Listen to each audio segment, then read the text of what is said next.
Oh shit, it just goes live. Neat.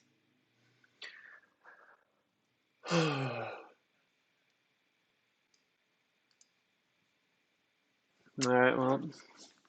Fuck me! I guess we don't get to set up audio. Unless. Yeah, no. That is unfortunate. Whatever. Whatever. Where is the fucking link?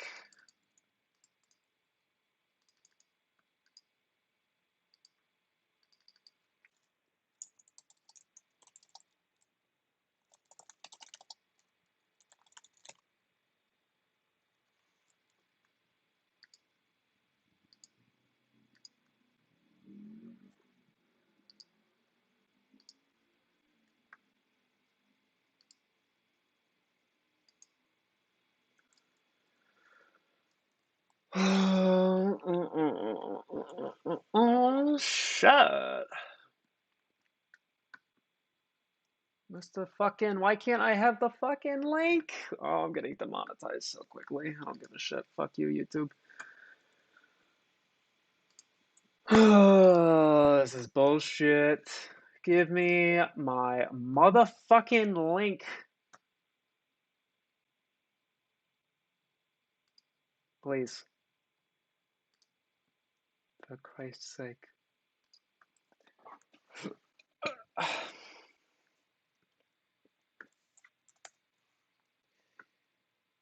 Oh, I miss the old days of YouTube.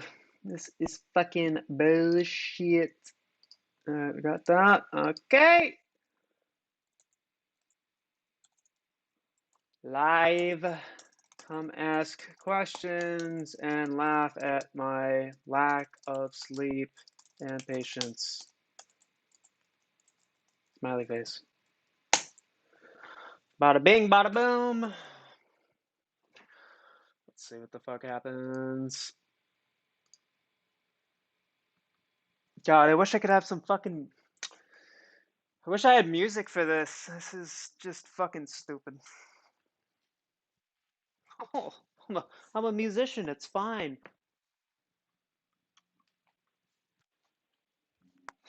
Good lord. Alright, see what comes of this. In the meantime, we are just motherfucking chilling. We'll see what the fuck happens, ladies and gents.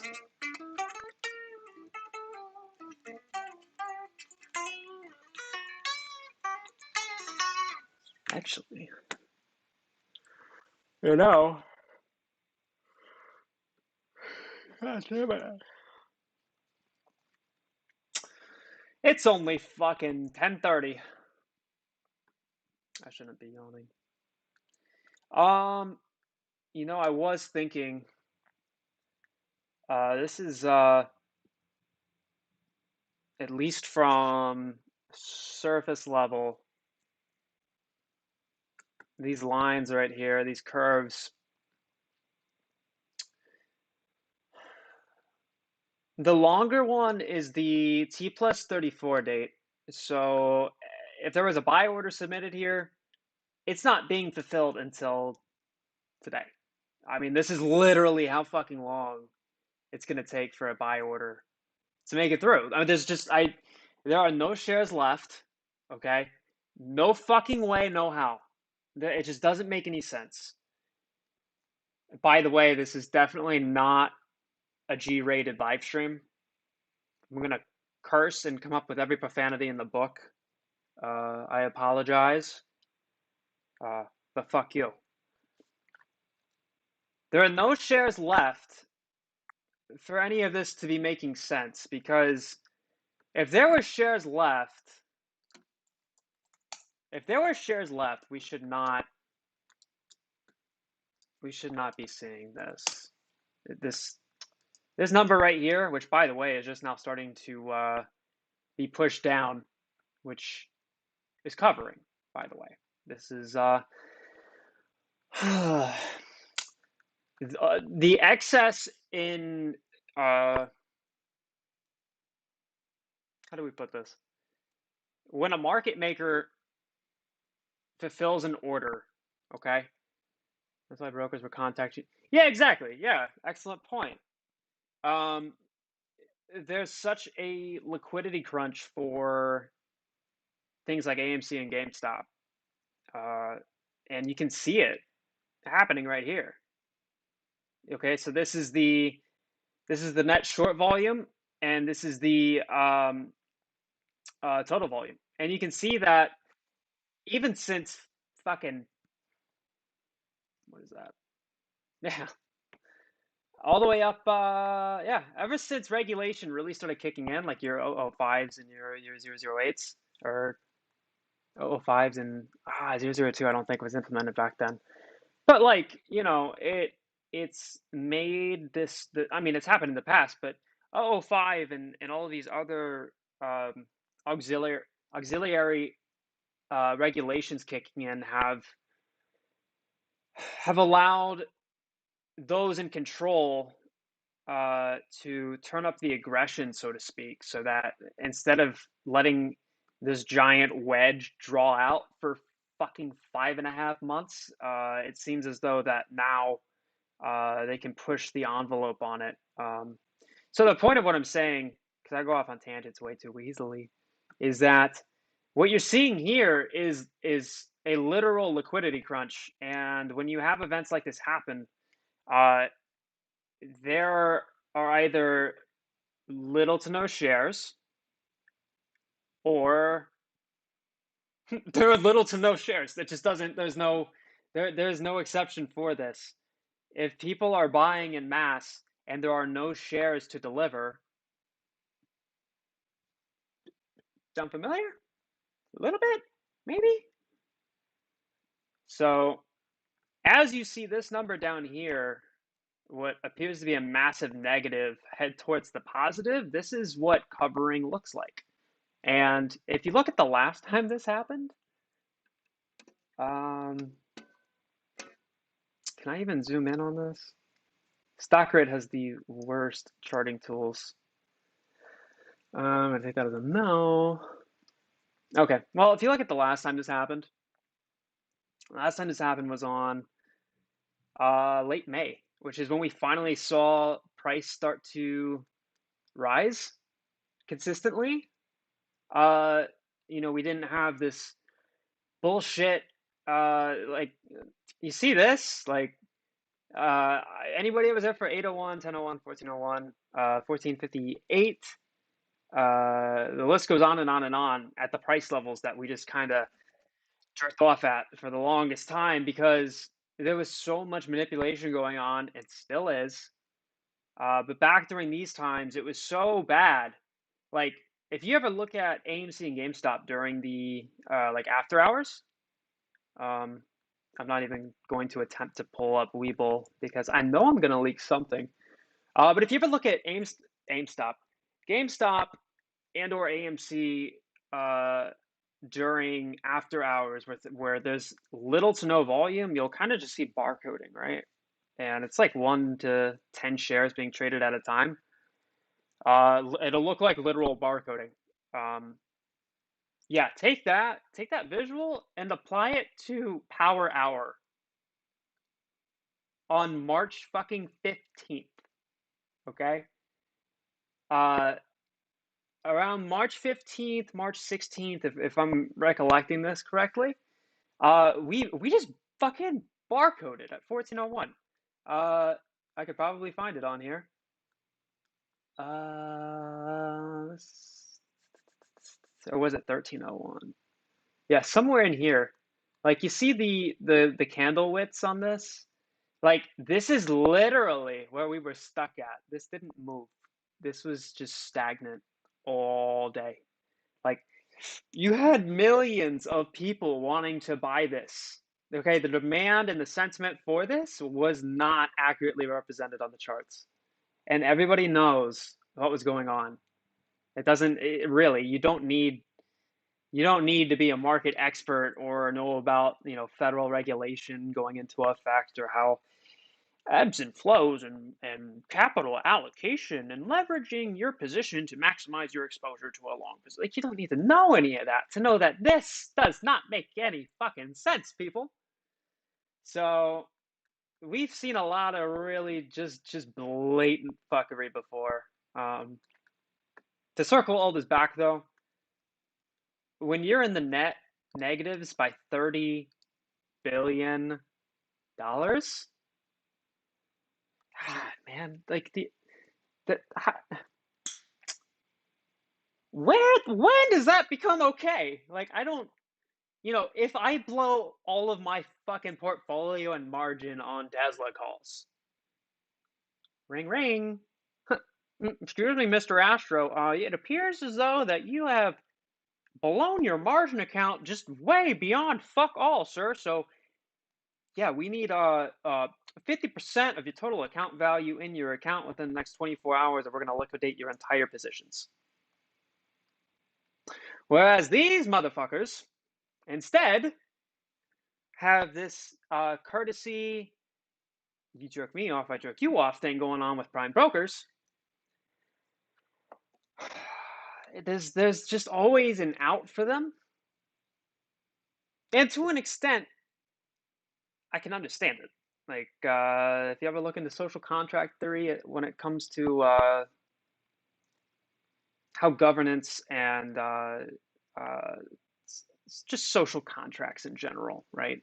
Like, we have police that are organized by a governmental body, which is supposed to be organized of itself, but ultimately represented and selected by the people. In exchange, you give up a little bit of your yearly income and a little bit of liberty, just a little bit though. And through that, you attain the benefits of an organized society that is okay with behaving in unison with one another most of the time, and you have rules and you enforce those rules, and it reminds people not to be fucking idiots and to not break the rules, right?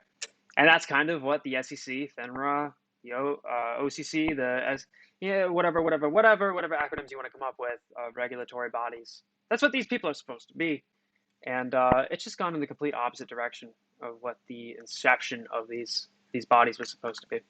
So, anyway, let's see what Twitter's up to. Let's see what trouble I got myself into this time. Ay. Oh, shut! Am I getting some clout? I think I follow Merc Trades. Do I? Yeah, solid dude. It was like forever ago. I have no idea what this is referring to. Oh, yeah. Yeah, so 35 days ago is when we made the jump from 14 to, what, 75? 75 shares? Or $75 a share? I need water and I need nicotine.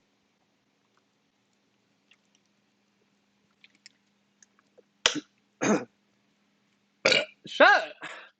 You're the next big star on Twitter, YouTube, whatever, man. I appreciate your hard work. Hey, thank you, Chris. Really appreciate it, man. Like, I'm just doing this out of, it's for everybody, you know? Like, I don't want anything in return.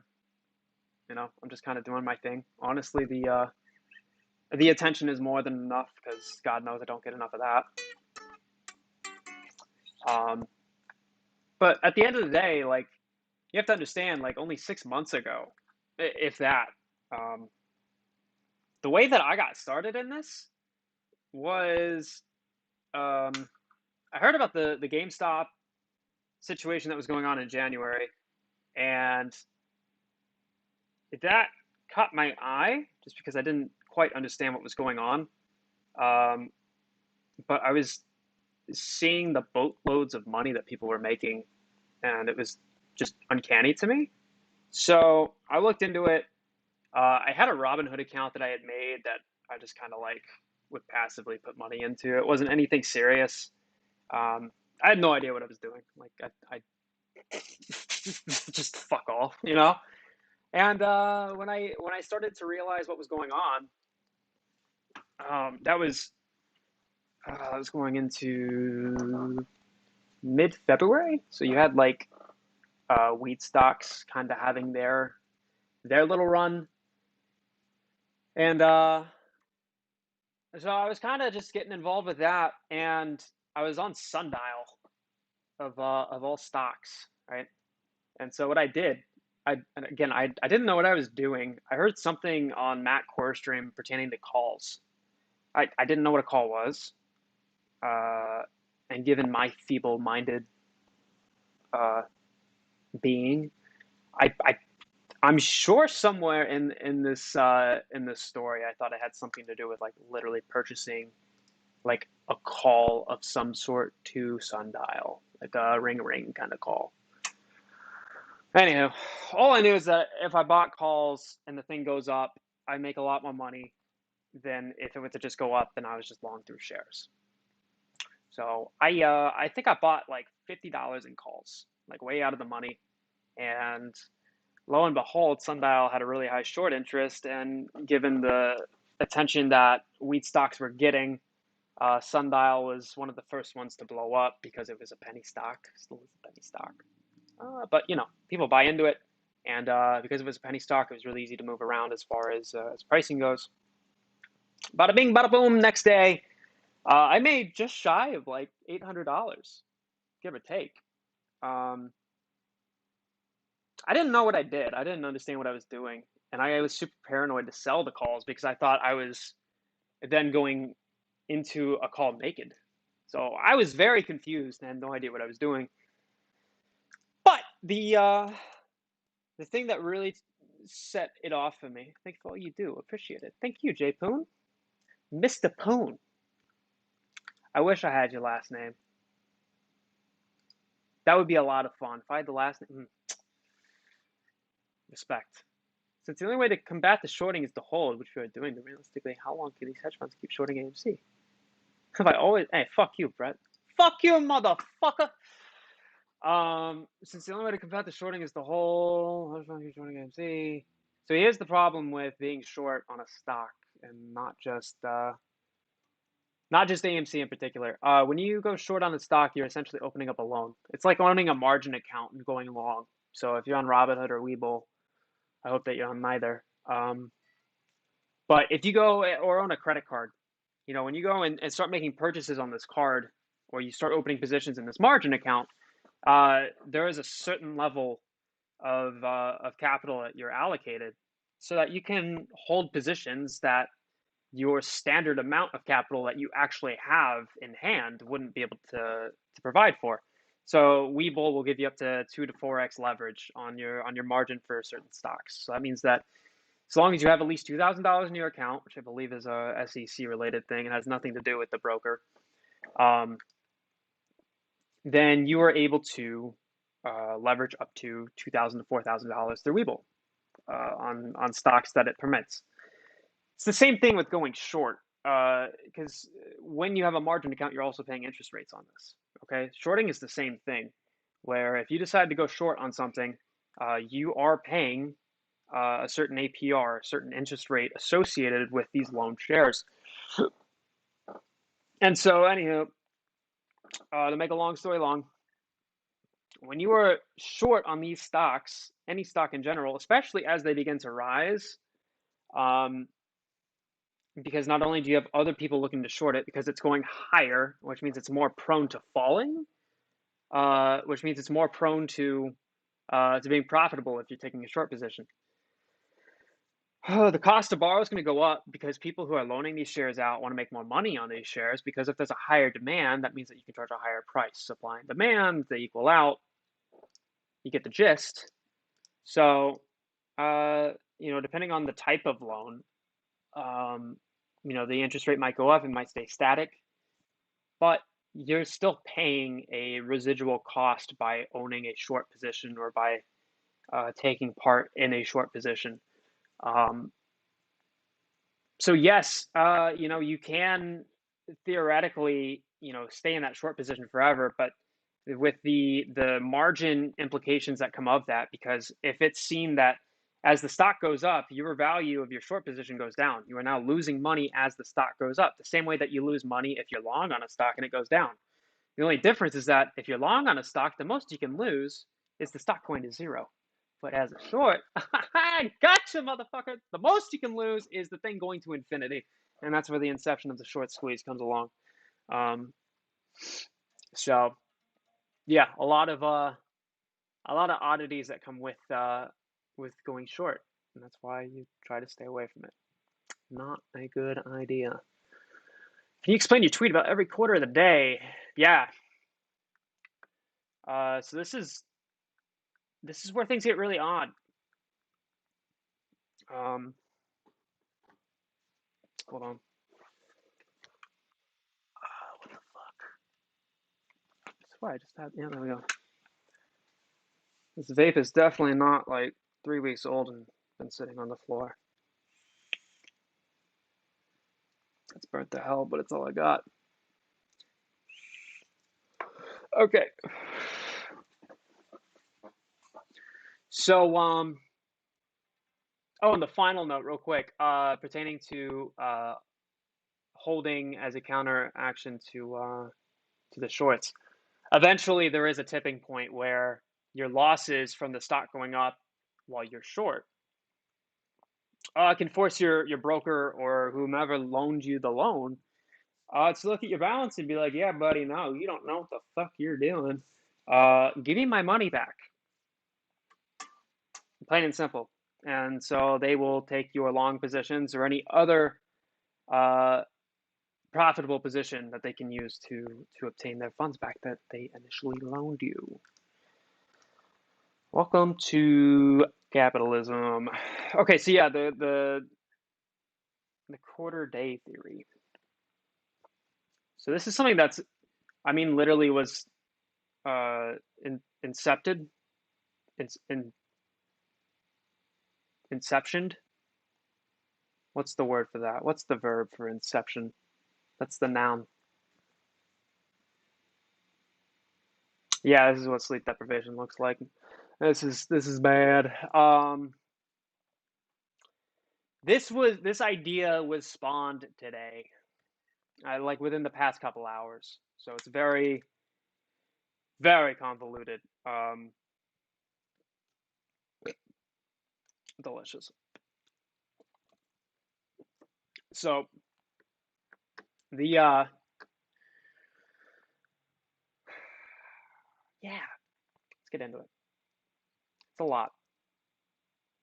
So what I'm gonna do is on this chart, I am going to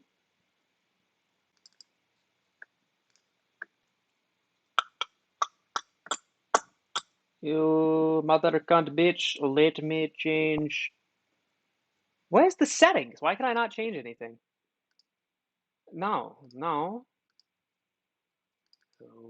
No. What the fuck? You mother bitch. Please, thank you. Good God. Okay. So I'm gonna highlight these session breaks. So everything between these pink lines is a full trading day. All right. So basically what I have sort of derived is something extremely interesting. If we go back to my motherfucking Twitter over here, there is one tweet in particular that needs to have attention put on it.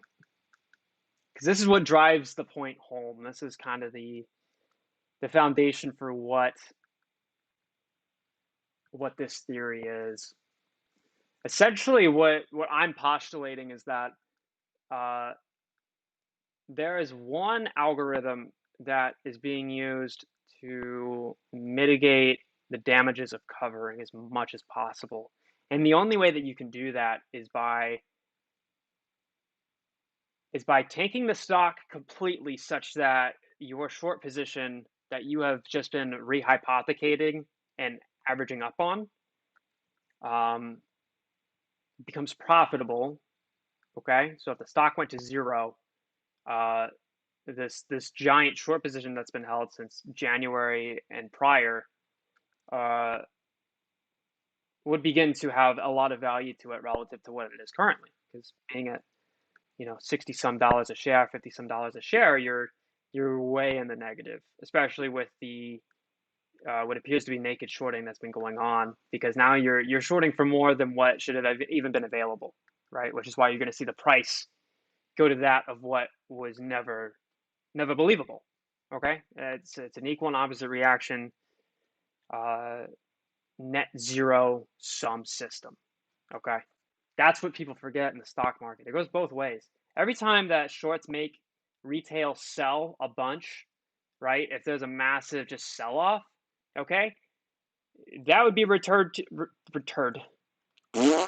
That would be referred to as, in terms of relativity, that would be a long squeeze, right?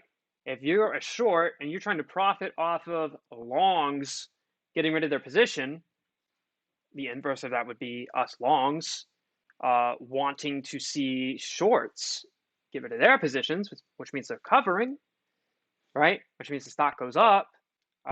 Shorts want the reciprocal of that. They want to see longs sell off.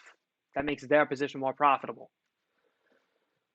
So anyway, I don't remember where I was going with that, but this particular image right down yonder, I think, hit me.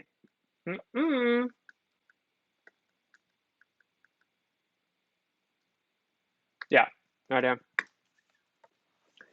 All right, this is 6 months of trading. This goes all the way back to January 28th, all the way up until late May. This is motherfucking this is May something. I don't know what day this was, but this is when we started. Yeah, so probably early June. Early June. This is 4 hours of trading. I'm gonna repeat myself. 6 months of trading, 4 hours of trading. I'm gonna repeat myself one more time. 6 months of trading, 4 hours of trading. One more time. 6 months of trading, 4 months of trading, 4 hours, hours. No wonder they can fucking destroy markets. They're brainwashing me. Does anybody see anything a little odd? Yes, no, maybe so. Right. So these charts are nearly identical. Okay. So let's take a look at the exact behavior of these charts, because this is the meaning to the madness. This is how you decipher what the good fuck is going on. So if you look, you have your initial run up, lots of price action, short position taken at the top, drives the price down about halfway. You ascend back up, and then you have this bear flag. Okay, the reason why it's called a bear flag is because you're ascending upward, and if all you're doing is going up, you only have one direction you can go: down. That's why it's called a bear flag. Even though you're going up, the only place you can go is down from here. If you are trading in a constant parallel channel upwards, you can only go down. So we have this bear flag upward, and then we converge into what appears to be an extremely bullish wedge, right? If you didn't see everything from this side to the right, all you see is this perfectly forming bullish wedge with an ascending fashion. Looks like it would break out upward. Yeah, no, fuck you. Sorry, bitch. Go straight back down, trade sideways again, just like you had before, and then you kind of, you stay at the same level, which is a halfway point of that initial squeeze. Fast forward 6 months.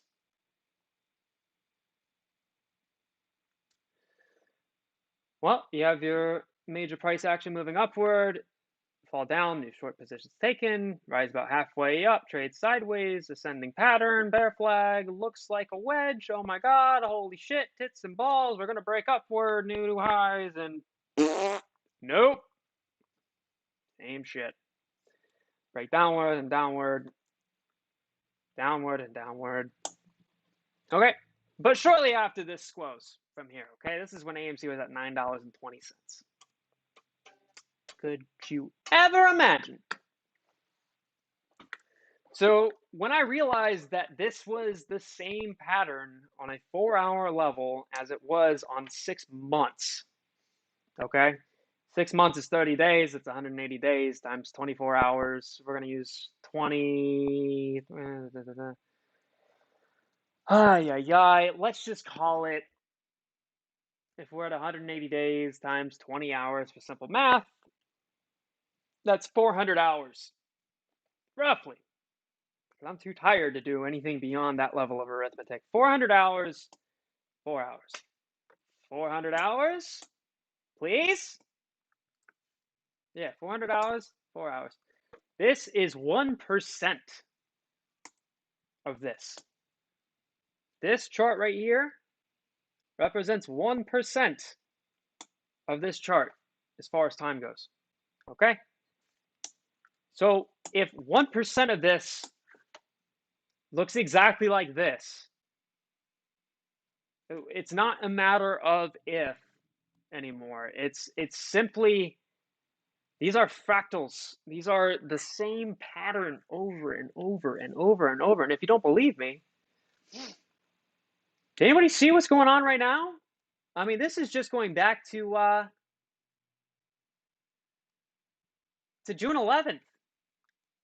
This is June 11th to present. This is the past 2 weeks. Go up, break down, trade about halfway through. Looks like a wedge. Looks like it's gonna break upward, down, down, down, squeeze. Break upward, fall down, trade about halfway, down, send up, wedge. Looks like it's gonna break upward, psych bitch, fall back down, refind your base, and ascend.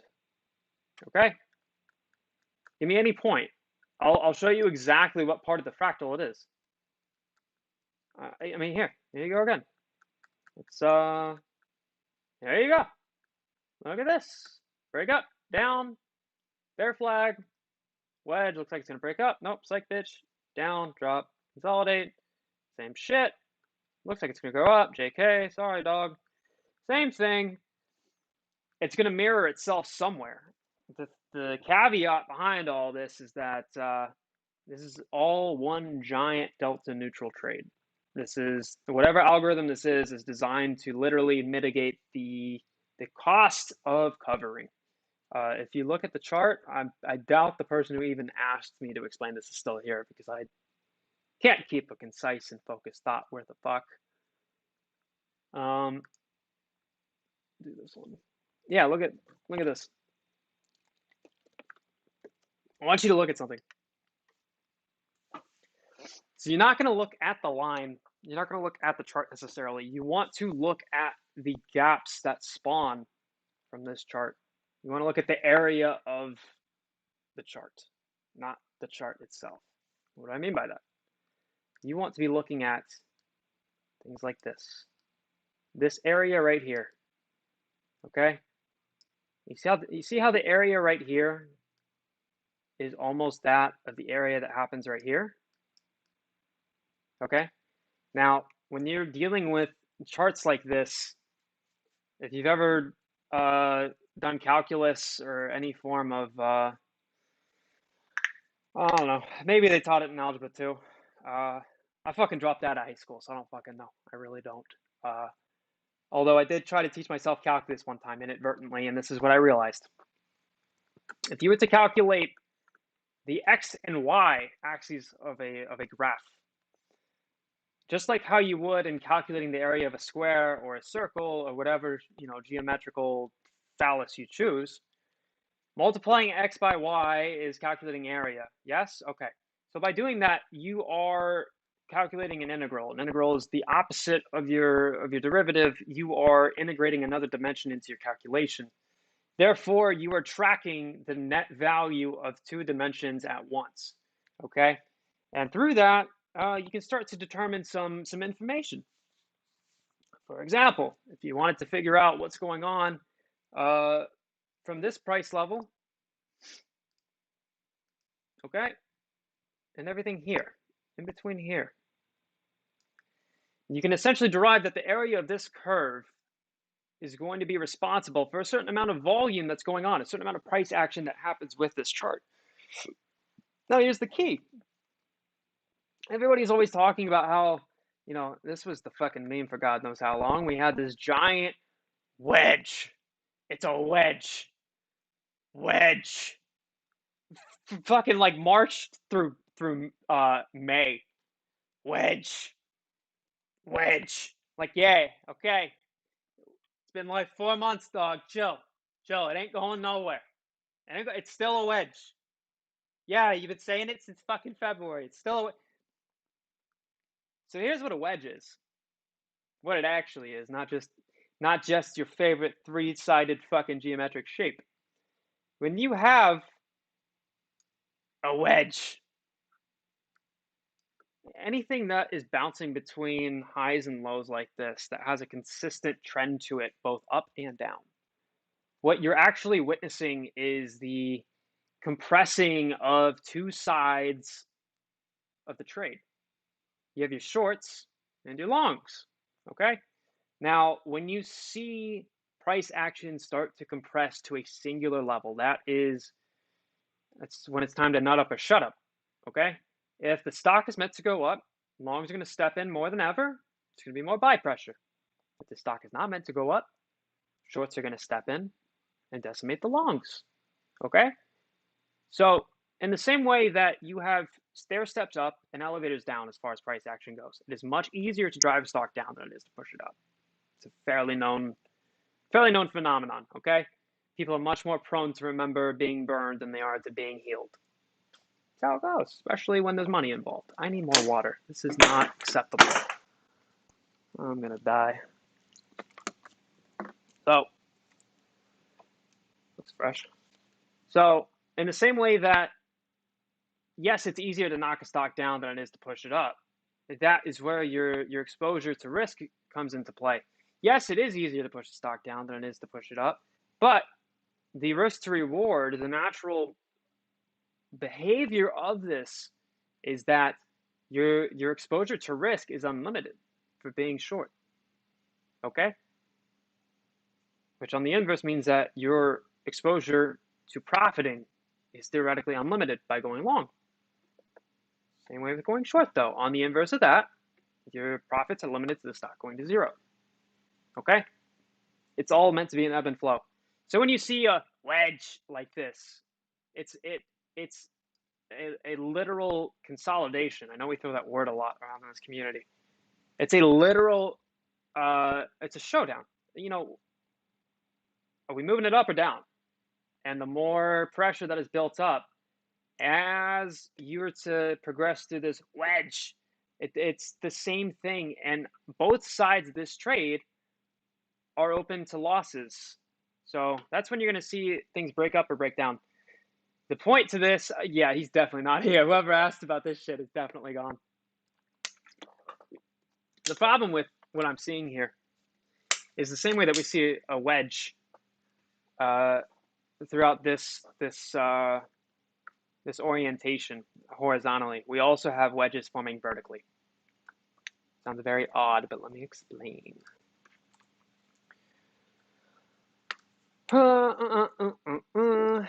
So, as I had said about when you're trading in this pressure cooker, what you have happening is we know that shorts lost this battle. Okay, so they moved up. Okay, if you ever want to see this, if you ever want to track it, you can pull up a simple volume profile, and you can see exactly. Is it going to load?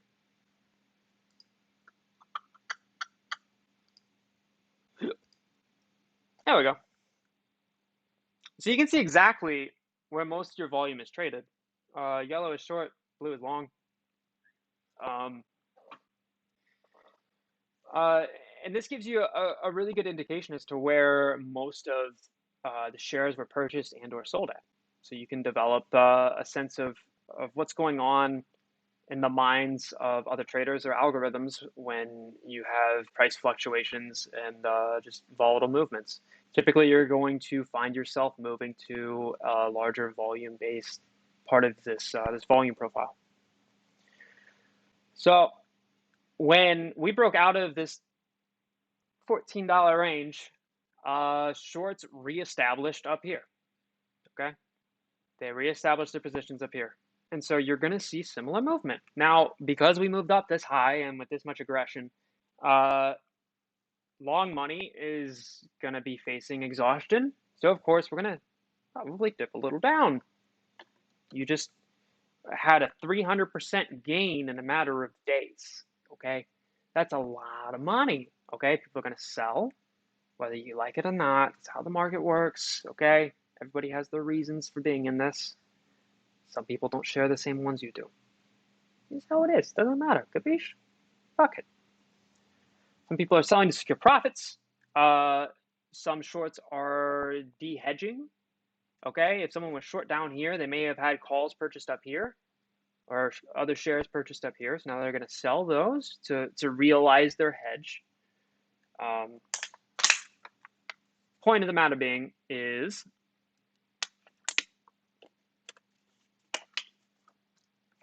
that would be the case if people were fucking trading this thing, but they're not.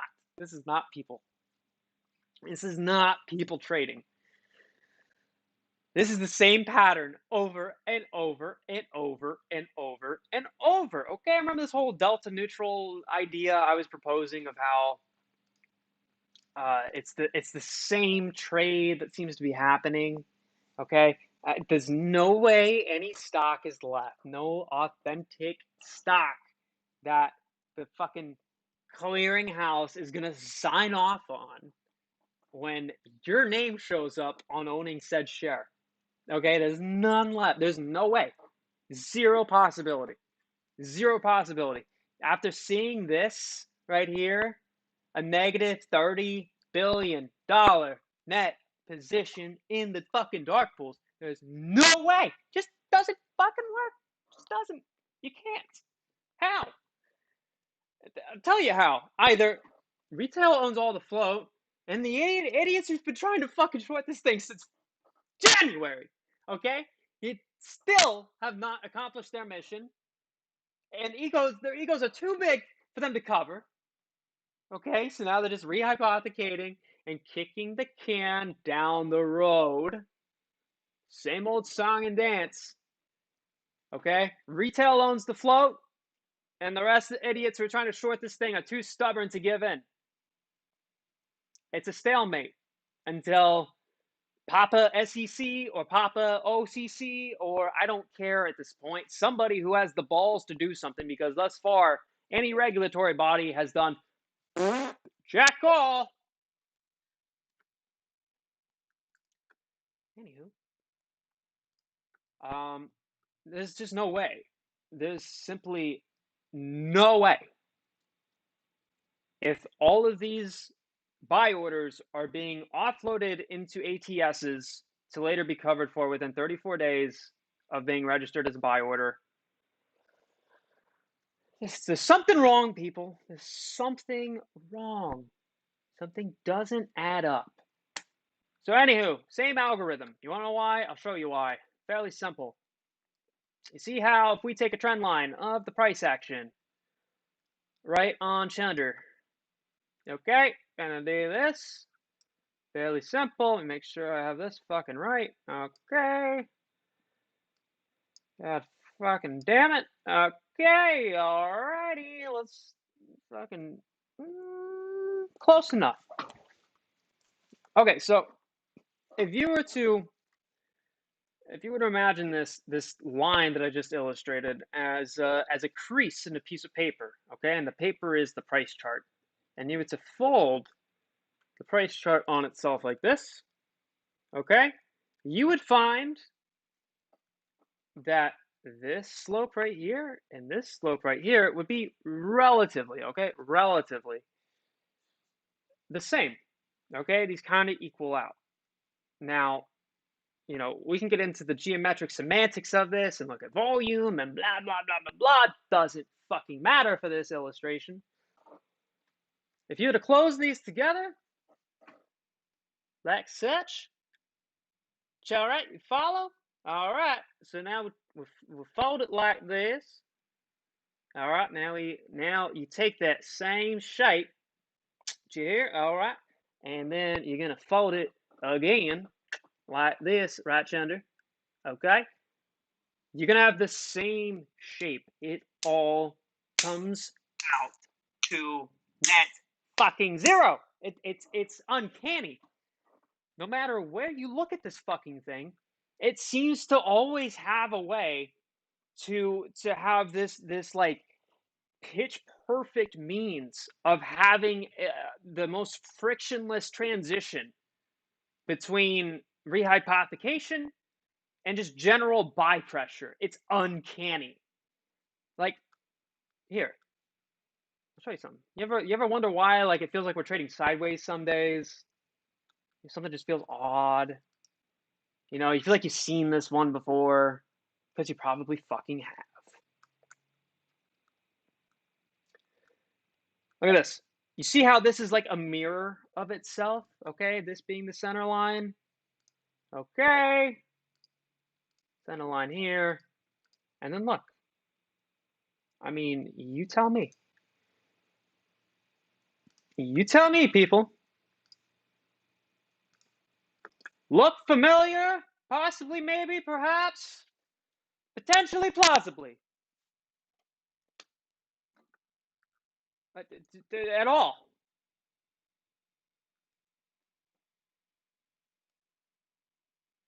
Maybe?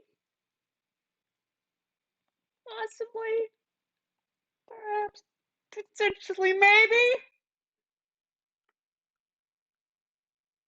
What the fuck? Look at this fucking shit. It's like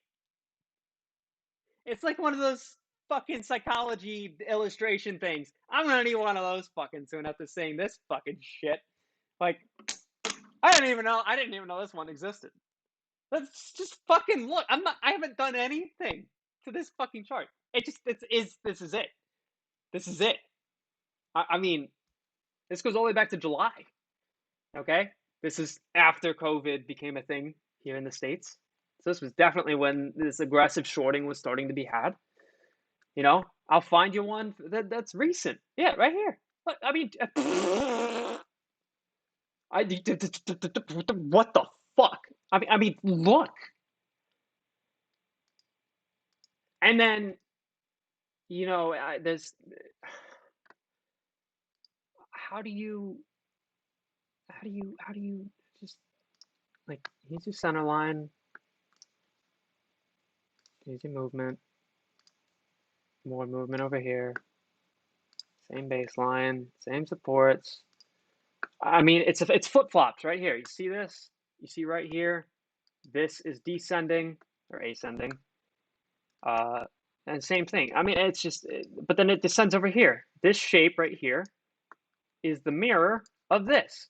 And this right here is the mirror of this. It is the most fucking uncanny means of exchanging buying and selling pressure. It's just absurd. Absolutely absurd. The biggest problem, people, is that the same mechanisms and instruments in the market that orchestrate this are the same ones that I believe are preventing any explosive upward movement. Okay? When there is a lack of liquidity, there are no more shares to be bought. Yeah? Retail owns the float. The other people who have to buy are short. As more people want to buy the stock, instead of forcing the people who are short to cover for their shorts to free up more of the float, okay? Instead of that, you have the fucking clearinghouses saying, Nothing's wrong. Not everything is fine. They take buy orders and then they throw them into black boxes, aka dark pools, and they sit for 34 days at a time. Don't believe me? Look up Rule 204 filed by the SEC. It permits market makers a bona fide market making status up to 34 days to locate and buy shares for that to fulfill buy orders in a reasonable time frame. Your buy orders, people, are being held hostage, and mine are too, and have been. My fucking shares that I bought before we were launching through the stratosphere at 14, yeah, and they're just now getting filled. It's uncanny, like just absurd, right? And that's what I just realized tonight. That's why I got so manic on fucking Twitter. It's because I'm like, wait, if a short squeeze is the literal lack of liquidity, and then you have dark pools, aka ATSs, aka OTC exchanges, that all are in the name of ensuring liquidity in the market and providing the most efficient and best cost per spread. Okay? And we own the float. I'm sorry. That doesn't mean to then reorchestrate all of the capital coming into those exchanges so that you can make up your own order flow. Okay? That's not what a market is. That's not what anybody ever agreed to. Plain and simple. And then we turn around and look at ourselves like, yeah, it's only been 6 months. Like, GameStop is in a purgatory. It doesn't move. Like, when was the last time anyone ever looked at GameStop and was like, that's a healthy looking stock, you know? That looks like people trade it. Yeah. Yeah, that looks like human behavior. Fuck off. And then you see this and it's like, oh, I've seen this pattern before. Wait. I've seen this one before. Wait, oh my God. Are we doing it again?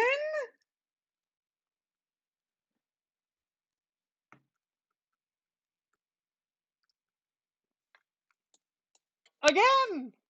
We're doing it again. Again. Yeah. Free markets. Yeah. Yeah, that's what it's all about. Trading the same fucking candlestick pattern 6 months and 4 hours at a time. Fuck off. Thank you for coming to my TED Talk.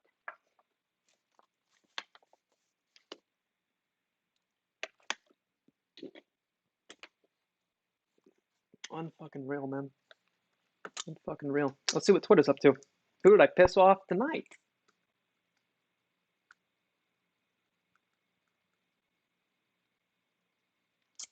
Ah, shit, Mr. Biggums. God damn it. I will get back to you soon, sir. I'm convinced that if the SEC put a pause on dark pools to investigate manipulation of exchanges and squeeze, it's really only you see that's what happened at the end of May. Is I think it was either Citadel or one of the major market makers who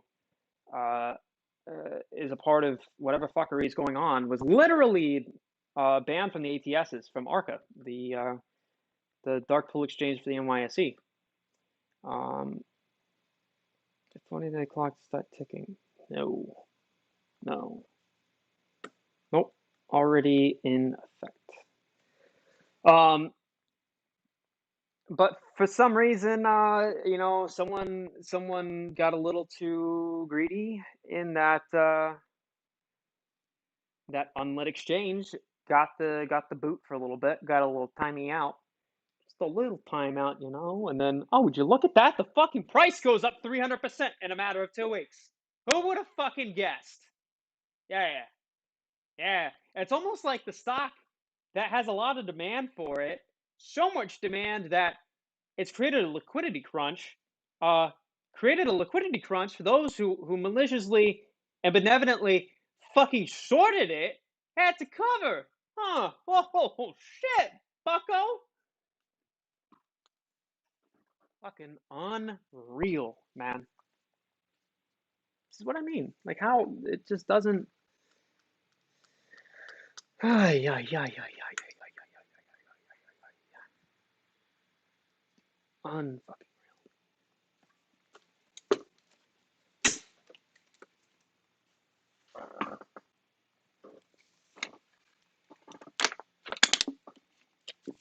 Been spreading the word, my dude. Hey, thank you, Mr. Kilgore.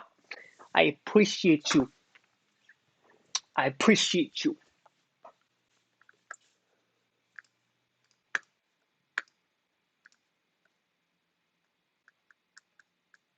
Goddamn. Shit. I'm famous, dude. I'm fucking famous, dude. Like, shut it. I'm so fucking famous, dude. I don't know. All this shit is fucked. It's a lot of fun, don't get me wrong, because I'm like autistic or something and I enjoy puzzles a lot. More so than the average individual. So this is fun to me. I just hate that I hate the fact that this is at the expense of the people's dollar. You know, like it's people forget. It's easy to forget. There's all these fucking distractions that are put in front of us. You know, the new fucking life with the Kardashians and fucking I don't know, a new gizmo, a new thing, a new iPhone, a new guitar. You know, it's just it's the same fucking it's the same mojo. You know, it's distraction, manipulation, and just it's fuckery. Okay, and then we forget the crimes that have been committed to us against us as the people throughout all these years. And so when we finally have something, we have pocket aces in this whole situation, my friends. And somehow we still find ourselves questioning, like questioning our own ability. And this is not me assembling anybody, by the way, not financial advice, and nor am I a saint. So fuck you.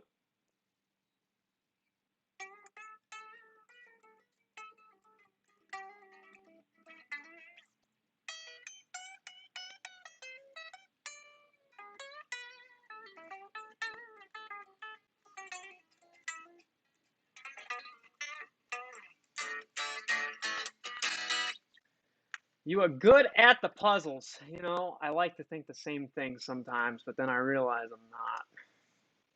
You realize the puzzle is much bigger than you initially anticipated. And then you get frustrated at the puzzle because it's just simply too much.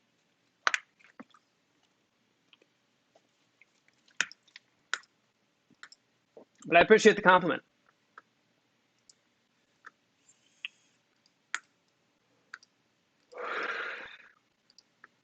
I'm going to tweet this out one more time just so that I have the fucking clout, my dude. Trying to get that fucking like them follows, dude. For realsies, dude. Still going at it.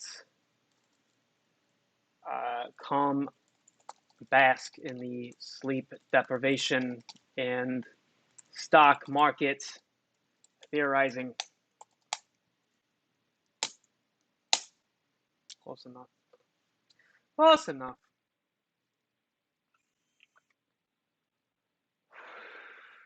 It's a very interesting world, my friends. It's just, I don't know. There's so much that will come of this. Play a song like you have the guitar while you have the guitar. Funny story. I actually, when I was a kid, I'm a huge Guns N' Roses fan, by the way, in case you can't tell by the slash tattoo I have on my bicep. So I would cover Welcome to the Jungle, Sweet Child of Mine, all the GNR hits. And I would get copyright claims, okay? Mind you, I was not using the backing track. This was just simply playing the riff. YouTube decided to just shaft me. So, unfortunate. What was I? So the ramifications that are going to come of this are just unimaginable, okay? Because for something like this to happen, you have to understand that, if we go back to this theorem of the market is a net zero sum game. For every action, there's an opposite and equal reaction. Like, it sounds really like robotic. Like, for every action, there's an opposite. Like, sure, I say it a lot, so it might come off that way, but I truly mean it every time I say it. There's an ebb and flow for everything that goes on here. Money that moves around everything it touches will carry a little bit of influence with it. It's just it's the same way. It's the basic theory, the basic laws of thermodynamics of how heat will seek out the closest akin source of heat. A scientist, by the way. You look at any part of nature in the universe, mathematics. There's this universal pattern that appears where similar frequencies of energy, and I'm not here to sound like a fucking hippie, by the way.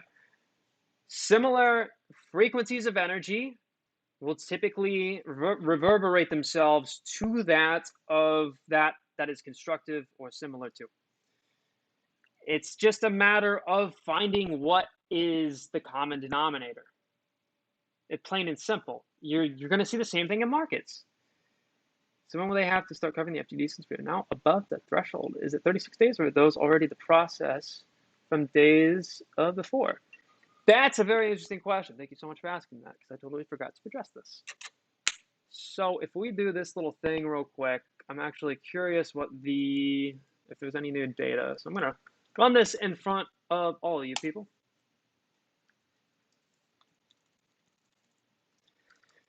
This script, yep, there's an API key. Have fun. This script pulls all of the FTD data historically within the past 60 days, I think is what I have it set to right now. And then references that by taking the date of the FTD reporting, adding 34 business days, which means no federal holidays and no weekends, trading days.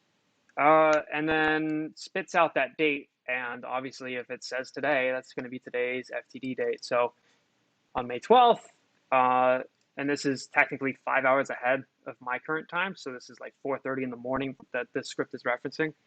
So it's referencing tomorrow. There were 600,000 shares that were marked as failed to deliver. Okay. Yesterday, it was 3.7 million. The day before that, 2.5 million. The day before that, 3.3 million.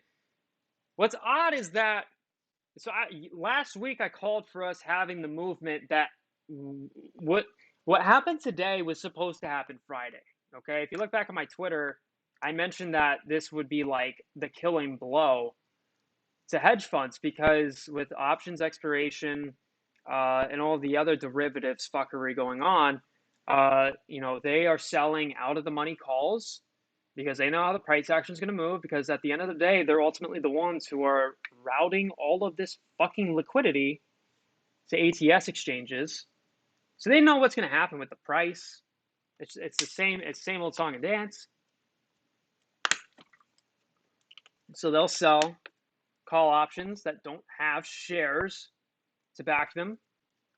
And when that happens, if you're selling calls as a market maker, and even just as any standard trader, if the share price of the security you're selling calls on starts to approach your stock price, you will typically perform what is called delta hedging. Delta hedging is the practice of, for the value of your delta, on the call options you have written. You will buy shares proportionate to that of the delta of your delta. The change in delta. Gamma. Well, I think I've heard of this one before. A gamma squeeze? Yeah. Delta means change, rate of change. That's why the delta Greek in your options represents how much money you're making per $1 change. Okay? Now the rate of change on change is a derivative. Well, the whole entire options market is just it's a series of derivatives. So the delta of delta is gamma, right? So as gamma increases, meaning as the value of delta begins to snowball, that is when you will see what's known as a gamma squeeze. Because now for each increment that your delta on these call options is moving upward, it is much more significant than if it were to just benignly move up just a little bit. Now it's like delta on these calls that you have written go from 0.03 to, oh God, oh fuck, 0.27, okay? And with volatility picking up and blah, blah, blah, blah, blah, blah, blah, blah, blah, different story, different video. Does that mean they've currently, yes. Yes. Yes. That is what that means. To answer your question, though, is it 36 days of those days, the process from days before? What we've been seeing and what I've been seeing as far as data goes is that the people who are the owners of these FTBs will wait until the very last day to cover. And if you don't believe me, or if you want to see it for yourself, which I hope that is what you want. I think everybody should be a little bit more inquisitive of the data that is shared around here.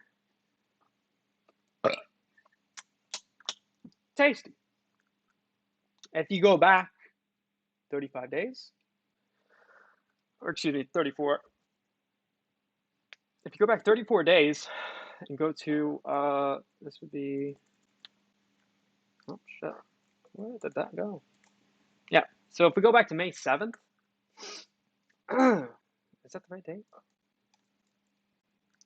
Yeah, we'll go to May 7th. Okay, so this translates to June 24th, which actually, no, I'm not going to use that date because I also believe that anything that FTB-wise that occurs, if the covering date of one of these FTB entries is on a Thursday or Friday, I've seen that it's typically backlogged to the following Monday. So we're just going to do what was yesterday, or today technically, 6/28. So we'll go to 5/11, which had almost 4 million fail to delivers. Okay, so that was, yeah, May 11th. And this ties into the quadrant theory that I was talking about earlier, where if you take quadrants of the trading day, it maps out to different behaviors. They're all their own subchart of the market. It's extremely weird. I'll get to that later. So we're going to go to May 11th. And you see how it's hilarious, actually. This is the foundation of the theory that has brought me so much attention. That everything is a cycle. All these buy orders are not proportionate to the actual market sentiment. And I've been saying this for weeks, people. Where's my browser? Please. Thank you. I've been saying this for weeks, that the market sentiment does not match up with the price chart, or vice versa. The price chart does not match the market sentiment. So anywho, we're going to go back to May 11th here. And I really think you're right. I think this is how Rowan Cooter was able to predict 530. Yes. Yep. I would put money on that. I would definitely put money on that. And in this case, I quite literally have. God bless Rowan Cooter. So you're going to see that this is all reminiscent of itself. This is the cycle. This is the cycle, people. You want to see? You want to see, buddy? I will show you right fucking now. Okay? This is the week of. Let me go full screen. You fuck. What? I don't. Okay. Let's see. Yep. Do you see how reminiscent one another is here? This top chart is April 20th all the way till May 20th. Okay? This chart down here, June 1st to present. I'm not looking for candle to candle precision here as far as the comparison goes. But look at macro movements here. Okay? Go up, down, bleed off, bleed off. This hook pattern. Same thing, and then eventually melt up and squeeze shut. And if you go back,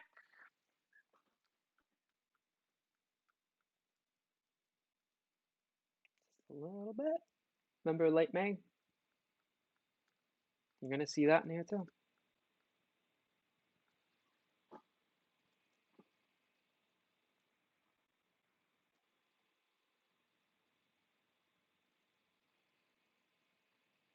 Do I have to say anything more?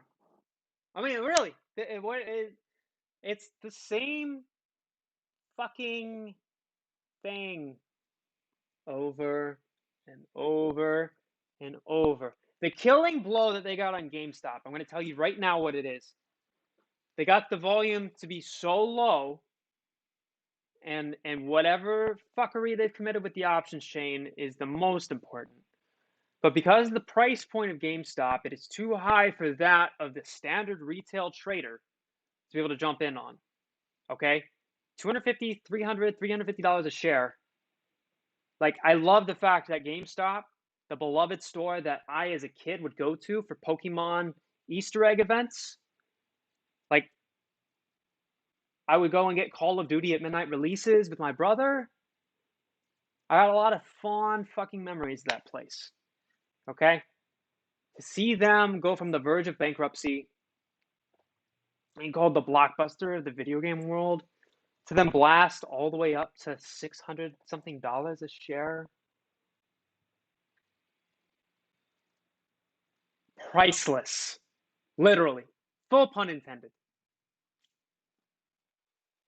The misfortune that comes with that is that it is impossible for retail to hop on at what appears to be, relative to its price, appears to be a profitable trade.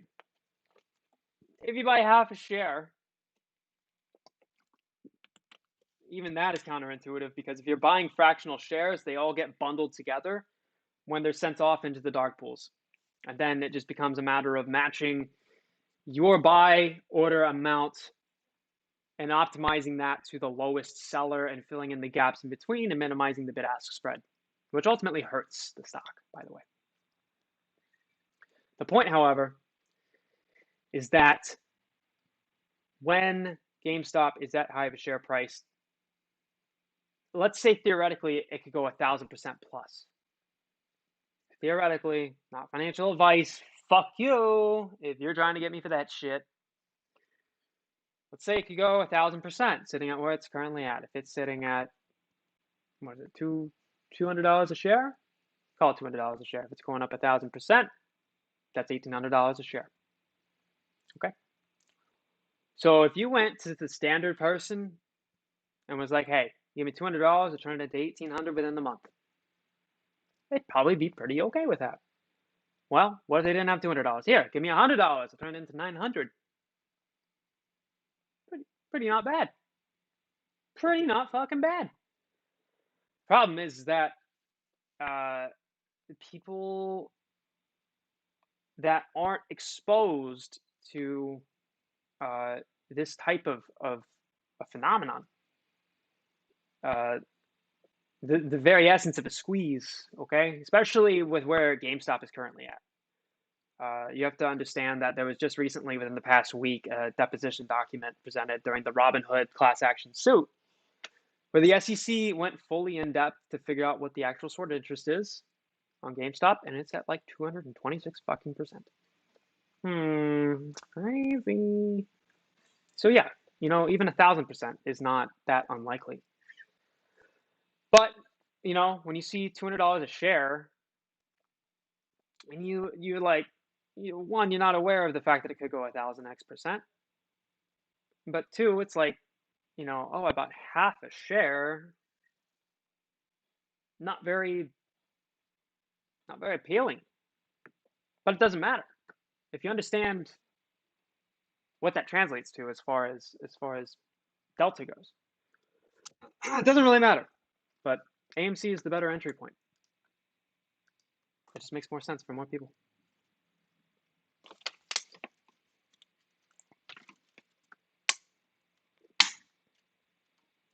Wait, I was on Matt. Oh. I thought this person was saying that they saw me on Matt Core's live stream. I was going to lose my shit. Shut.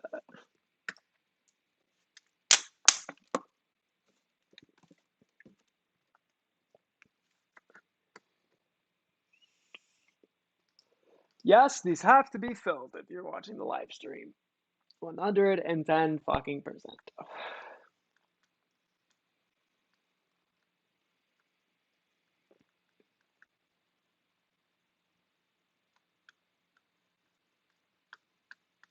Yeah, these numbers you see, these it's not like these don't matter or don't exist. This is not like make believe. Like this is real money, people. This is real money. There are real people who owe real money in the form of these real numbers. These are all backlogged. These are all backlogged buy orders. Call it 95% are backlogged buy orders, and some are legitimate short positions. But when you have a liquidity crunch, i.e. like now, if you're a market maker trying to fulfill orders and maintain liquidity, rather than deny the opportunity to secure a sale and earn your rebate as a market maker, instead, you can fulfill the order with a short sale. Okay, this is not benevolent naked short selling. This is simply and literally one of the better things to come of all these developments with dark pools, ATSs, and over-the-counter exchanges is you're going to commit a short sale such that the person buying has a counterparty and you can fulfill the transaction. They get their share, you get your money. You're going to take this money, go buy the share as soon as you can. The only time you see shit like this happen is either naked short selling or there is no liquidity left. There are no shares left to source. What's your opinion on the options market right now and the IV getting crushed over the past couple of weeks? I can personally attest to how much this hurts.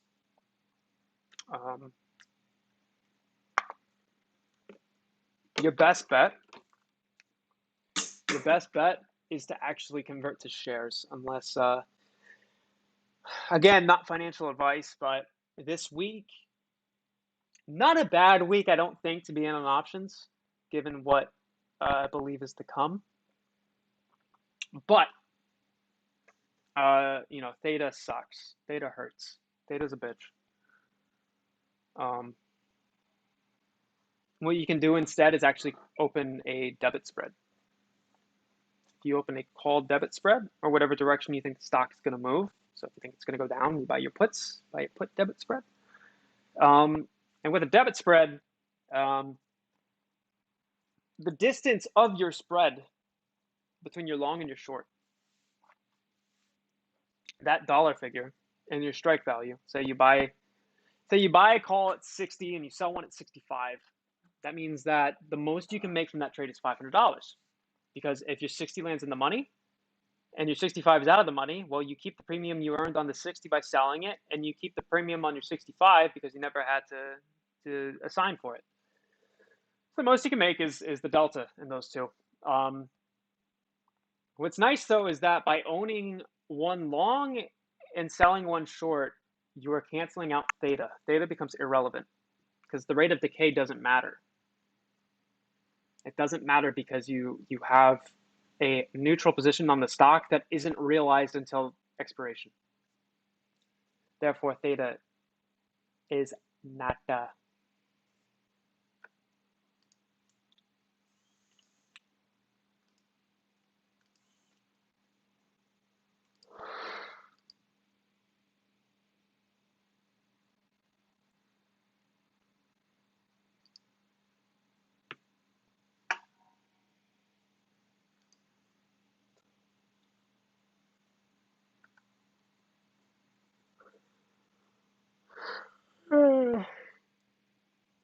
Fucking exhausted.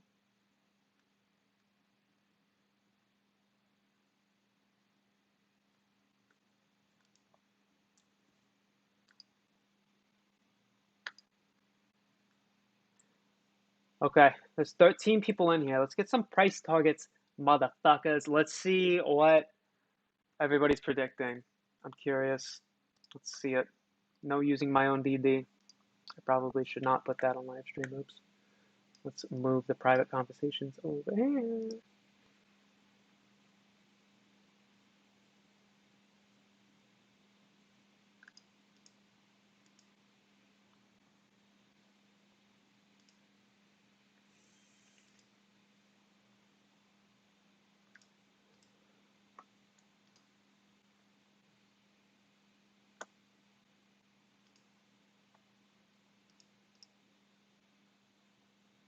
Alright, no price targets. I'll go fuck myself. Best chat in the fucking world. Appreciate y'all.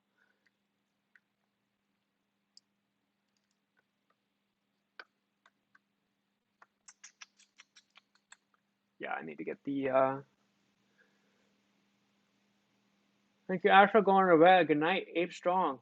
Fuck you, bitch. Sleep is for the weak, dude. The fuck you doing, dog? What? You think stocks don't sleep, dude? Fucking crazy, dude. Too bad you're right, dog. Really appreciate you, J Poon. Have a good night, man. Sleep well.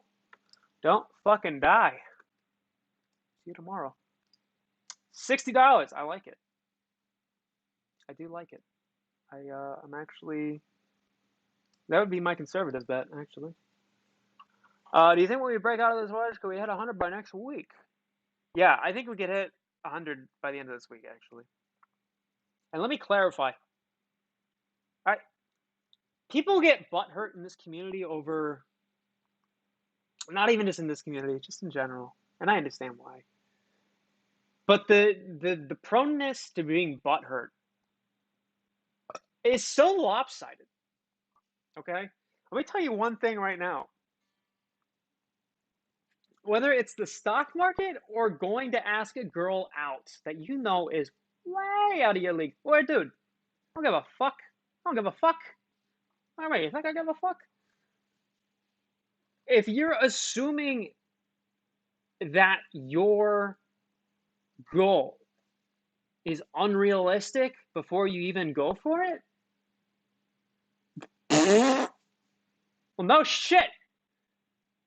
Yeah, probably not. Probably not obtainable, buddy. Best song. Oh, that's hard to answer. That is very hard to answer. I think Rocket Queen is killer. Jungle and Sweet Child of Mine, timeless classics.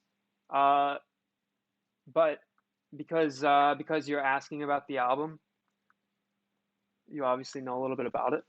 So I'm gonna say either Rocket Queen, or Night Train. Brownstone is a good song for the days where you just got the windows down and you're cruising. Yeah, Brownstone's fucking killer, man. That riff.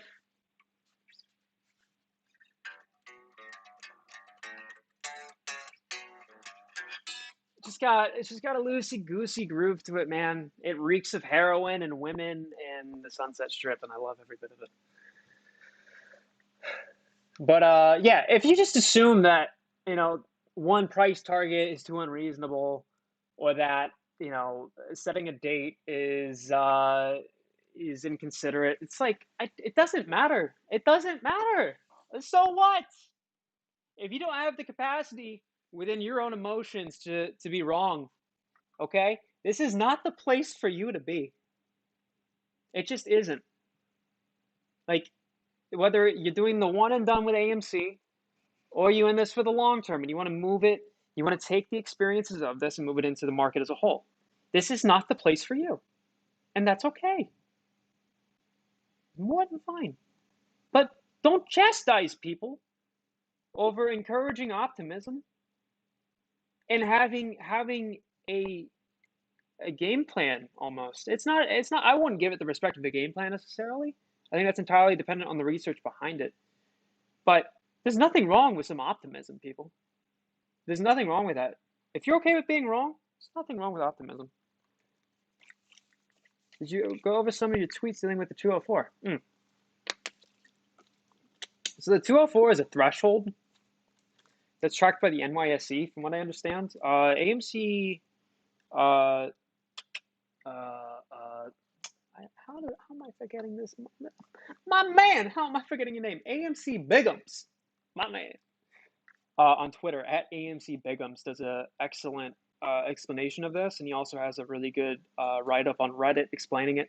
Essentially, though, from my understanding, there's a threshold that is set by the NYSE and FINRA collaboratively, where there's a threshold on FTDs for every security, and once this threshold is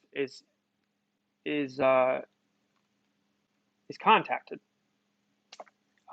it instantly puts them on a list.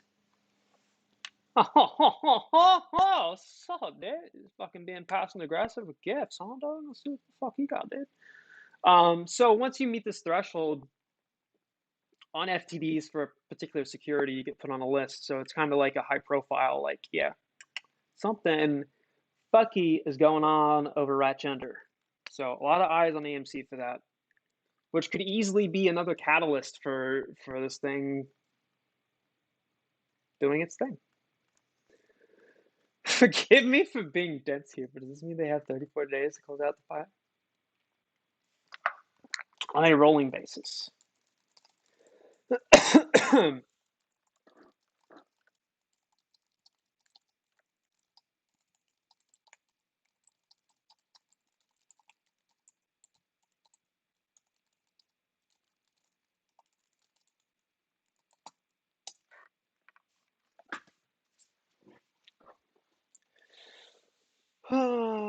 Pull up that Reddit. Shut. Okay, dude.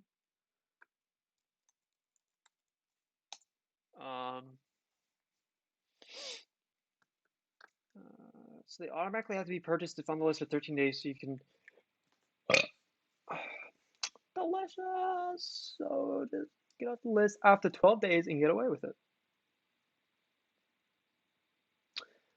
If you're referring to FTDs, it's 34 days.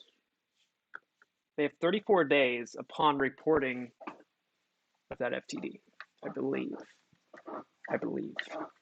Again, AMC Bigums will have a better explanation than myself. He's literate. I am not. I am just good at recognizing patterns, like the idiot that I am. Where did my fucking thing go? Where did the DD go?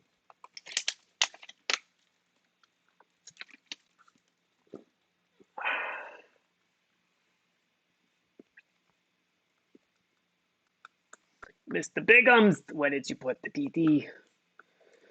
Go look at the traffic Genie on 121. It hit threshold for that day and days after that. 121. Yeah. What's interesting about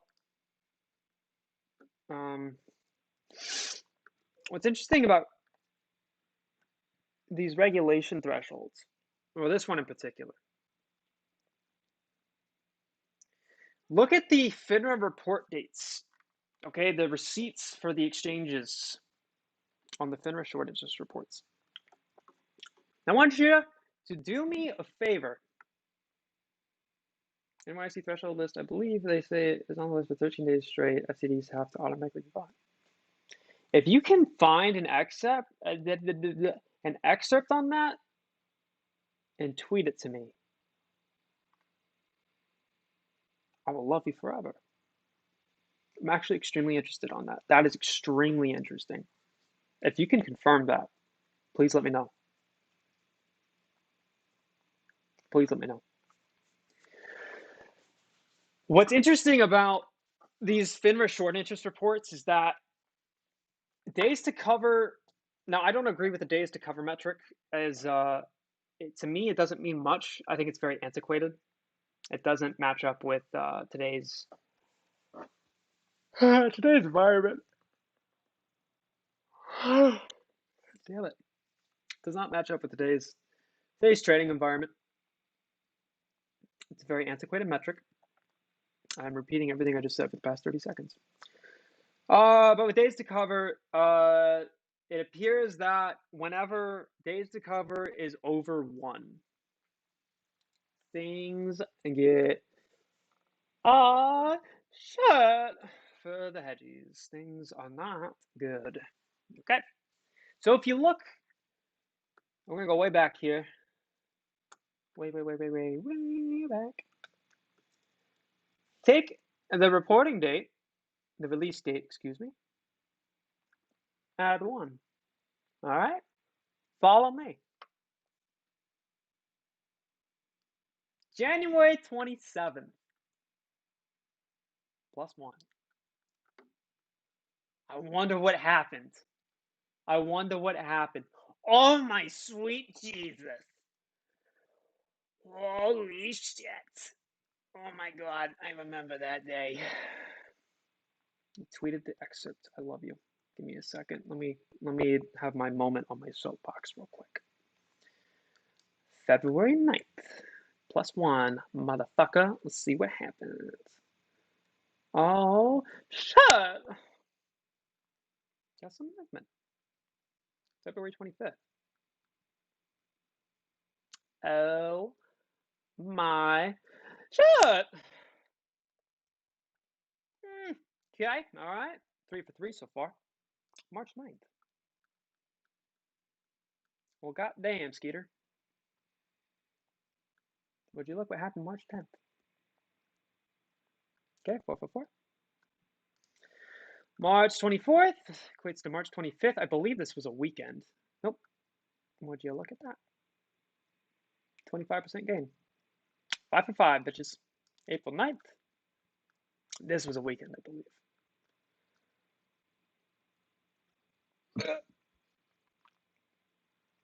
Yeah. Oh, was it? Yep. Yeah. It got backlogged. See, this was the 9th. And then sell off at the end of the week always happens. I don't know why. I think it's market makers deleveraging. But you can see it got backlogged. 20% gain. 6 for 6. April 26th becomes April 27th. Oh, would you look at that? Oh, would you just look at it? 7 for 7. May 11th, May 12th. Would you just look at it?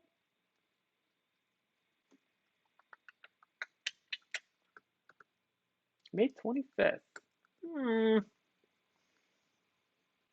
Well, I wonder.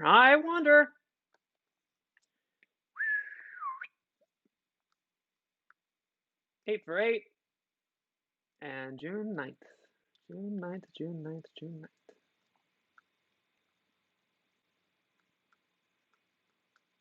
Would you look at that? Okay, neat. So what does that mean for the most recent?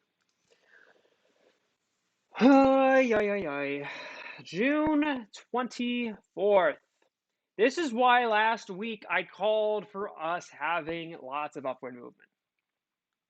And for some reason, again, it has to do with the end of the week. Everything just gets backlogged as far as like covering goes. So everything that I predicted Friday got backlogged to this week. And I got to look like an idiot on Reddit. Everything is right in the universe. So anyhow, June 24th was the... No, that was my last fucking time. You 5-second rule. I can't find it. 5-second rule. Oh, fuck me. Oh, that sucks. Okay. That hurts. That acid reflux hurts. Anyway. So, yeah. Everything got backlogged. Everything I called for last week got moved to this week. What's weird, though, is that it appears that none of the shorts were covered from last week. There are 16 million shorts, FTDs, that are on par to being covered now. If last week's was not covered, we're on par for like pushing 17 or 18 million shorts. There are FTDs that were never covered. I'm just knocking everything over. Okay, let's take a look at this. Thank you for tweeting that to me, good sir. Regulation, 13 consecutive settlement days. Close that position. Oh, shit. Oh, my fuck. My man. I salute you, sir.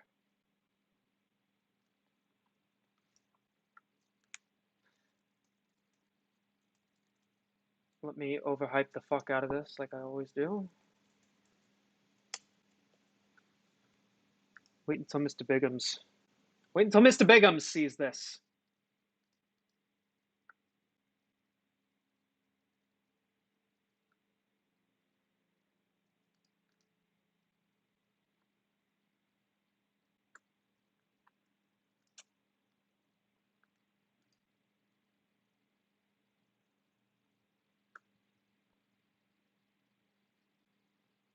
Yeah, so.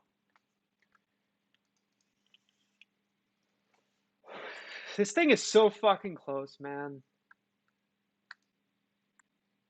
So fucking close. It's just ridiculous. This has been such a long time coming. Like,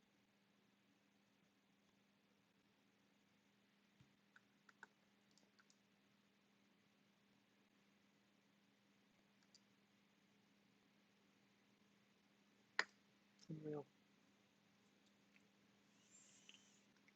I'm waiting for the day that Matt Coyce shows up in this list. Until it happens, Maddie, Mr. Coyce, you will never, ever, ever get married. Never. Until that happens, I will not stop.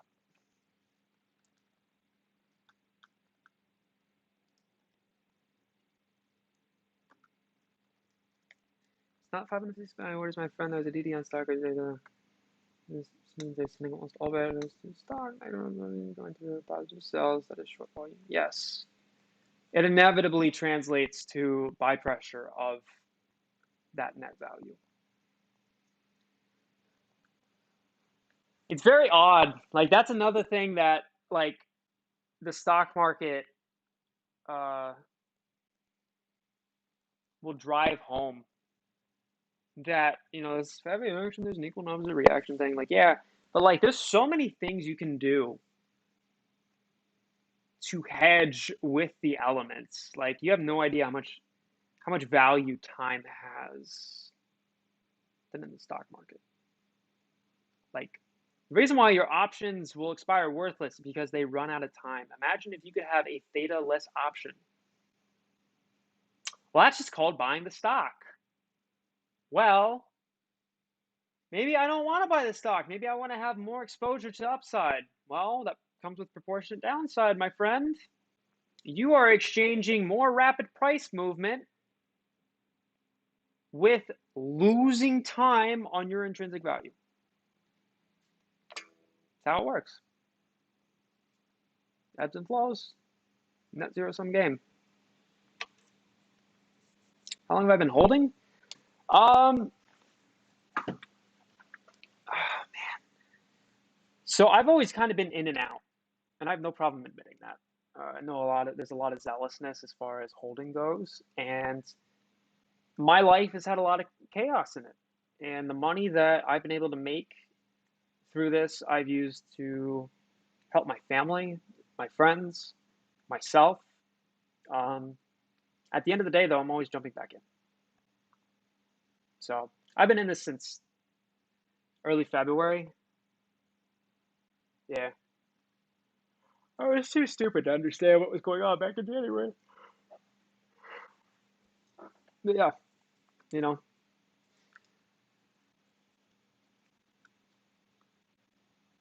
My man. Yep. Yep, that will be it.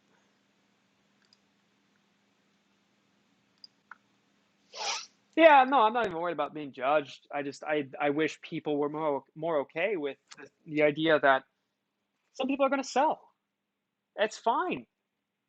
We own so much of the float, and I'm not rallying or conspiring or organizing anybody here. Fuck you. It has nothing to do with that. I'm just saying that as a collective, theoretical group of which I do not have any direct association, command, or arbitrary command over, retail owns at least 80% of the float. It is what it is. I'm not. It's disgusting that some people will chastise one another over selling.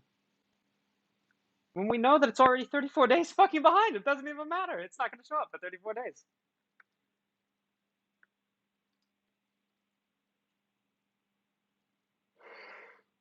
Huh. What about you? How long have you been in this madness?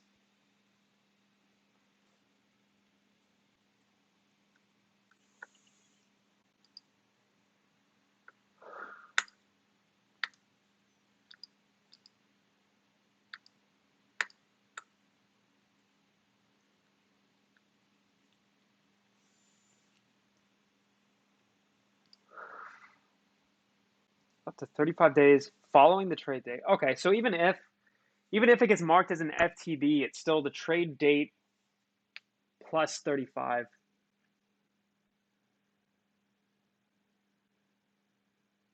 Interesting. End of January, my man. Yeah, I wish I knew what I was doing back then. Like, I had somebody tell me about it back in like mid-December, and I laughed.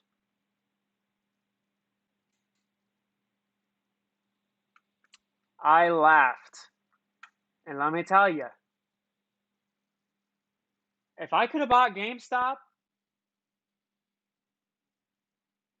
at $5 a share, talk about kicking yourself in the fucking. Oh, you lucky son of a bitch, my man. Bought it at 14, average down to 9. Salute, salute. It's amazing, man. I got in on Bitcoin back in 2012. I mined like 15 of them. I don't know where the hard drive went.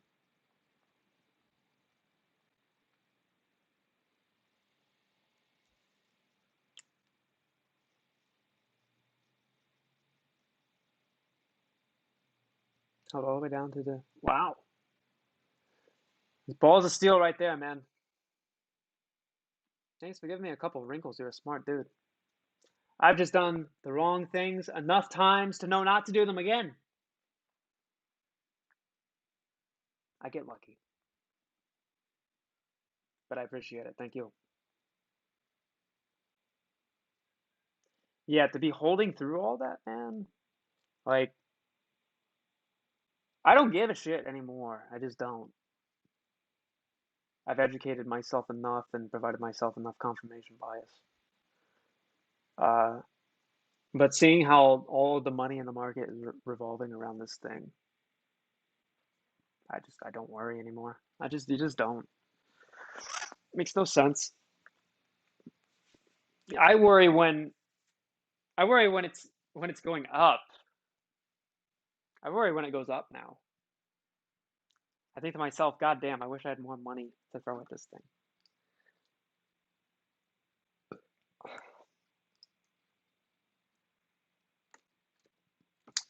I am seriously out of Tums, man. This hurts. This hurts a lot. Cause I've been a little liberal with my diet as of recent, as far as acidic foods go. And oh boy, does it burn.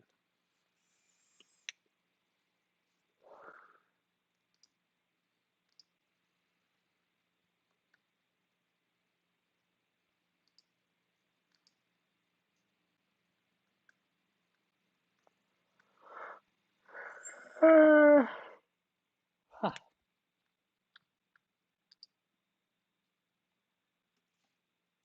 Yeah. Social security of the stocks have a total failed to deliver position, including long and short. Yep. That's what I'm talking about, people. Look at this. Oh, David Lau was talking about it apparently.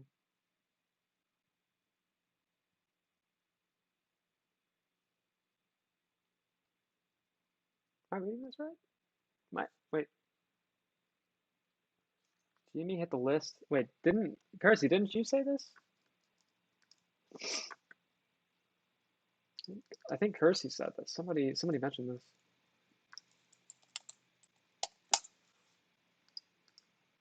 Get the fuck out.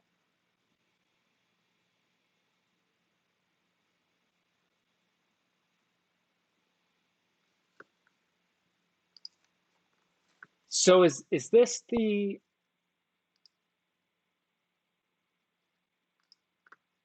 right?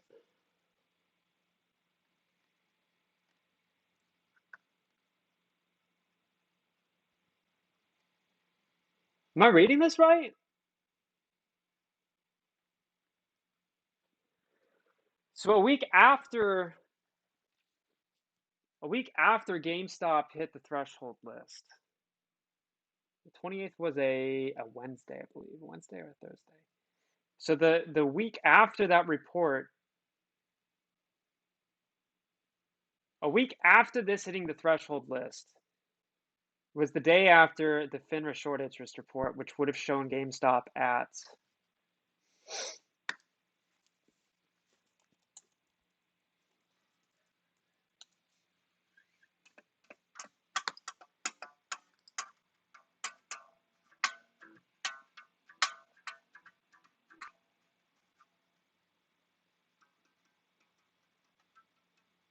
this came out the 29th.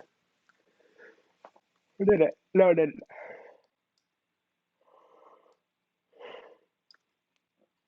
Well, 102% short interest to free float. See, that's interesting because this showed the vulnerability of the short position in this. When it hit that, not only when it hit that threshold list by NYSE, that merely confirmed not only was 100% of the total float shorted, but more than 100%. Which I'm wondering, which makes sense because, oh, fuck me. Yeah, there are just no more. There are no more fucking shares left. There are no more fucking shares. There just aren't. Wait, hold on, Mr. Bigums. I need Bigums on this.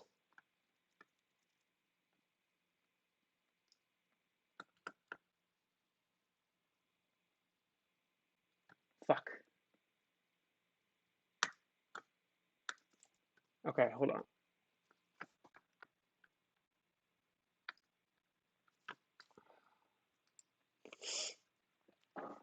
So is this?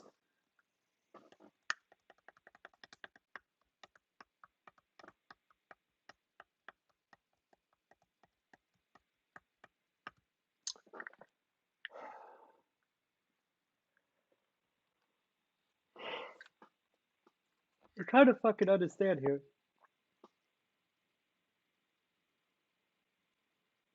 Yeah, exactly. It's uncanny. I mean, we've all been thinking this. We know nobody's fucking selling. There's no point. Who's trying to sell? You have the winning lottery ticket, and you're like, yeah, let me cash it out for a tenth of its value right now. Piss off. You think there's enough of that going on to be making the price go sideways? It's the exact opposite.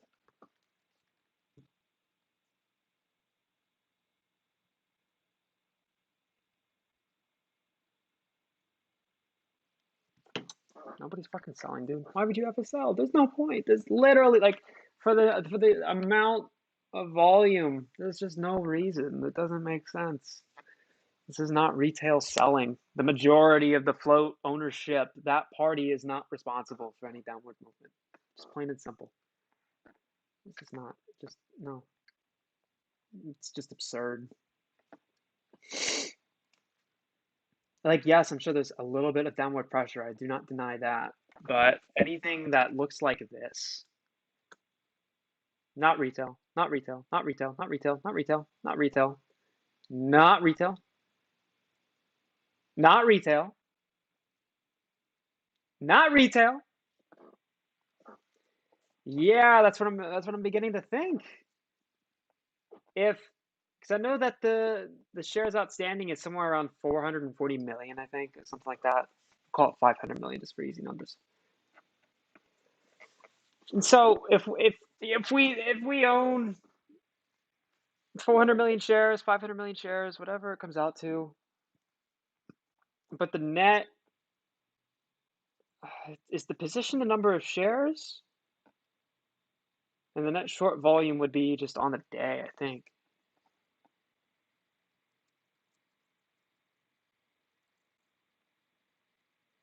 Yeah, I think that makes sense. 550 words, numbers.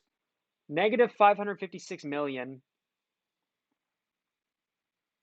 times the share price comes out to negative 28 billion. I think that makes sense.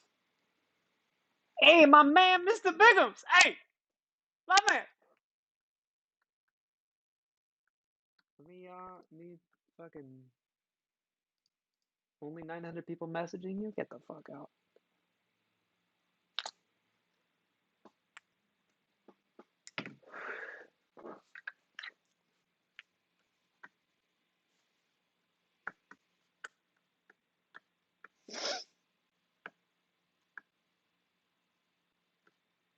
I am door dashing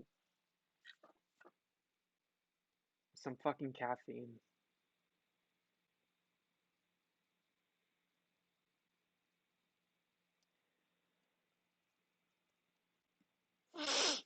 Oh my god. Allergies, allergies, allergies, allergies. Yeah. I need to figure out how to get audio.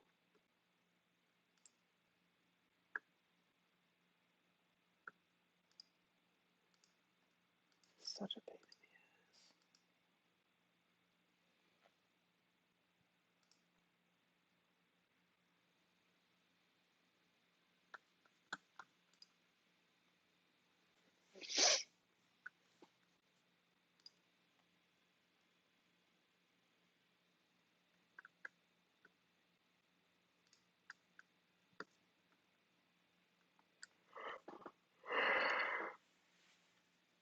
God damn it.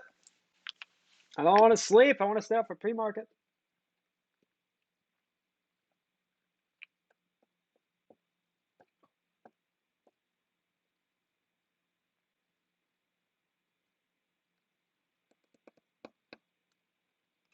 Hold on, we're gonna get the energy back up in here in a second. My apologies. We're gonna get Mr. Bigums, Mr. ANC Bigums, on the mic very, very soon. And we'll get his oh so wise insight momentarily.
shit. God damn it. Yeah.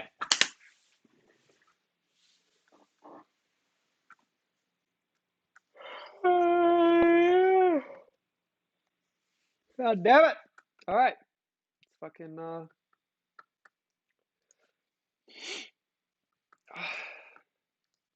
got some caffeine on the way.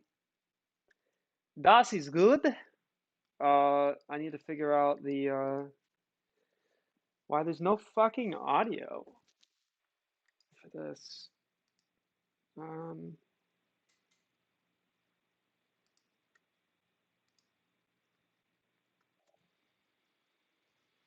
It's very annoying. I don't know why I don't have any fucking goddamn audio.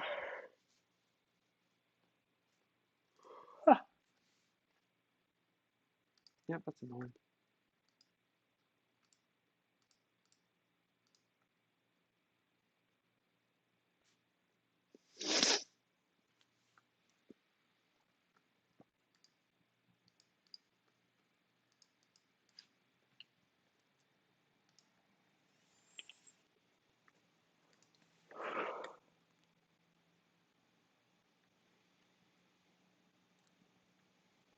Thoughts on GME tomorrow?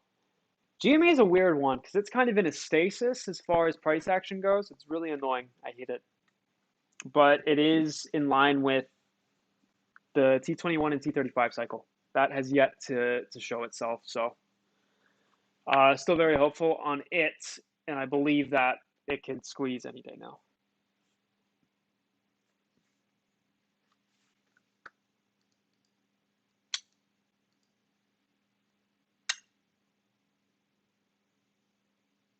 I hope I didn't fuck anything up too bad by what I just did.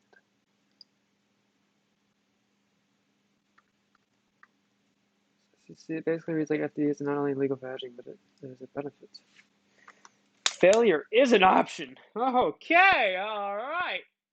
And fucking medicinal crack cocaine is an option too. I'm on board. Woo! Regulation allows market makers to short sell without borrowing stock and transactions and things like that. Some of the value passes through to options prices when failing is cheaper than borrowing. The relation between borrowing costs, option prices, any values profits. They do this with GME.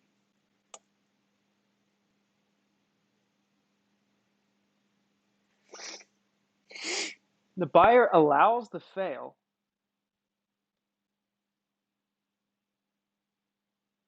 Buyer files notice to buy in.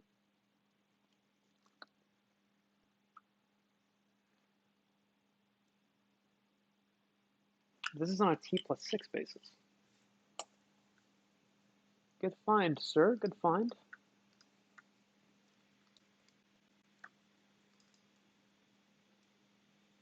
Favorite era of rock music? I think the Stones.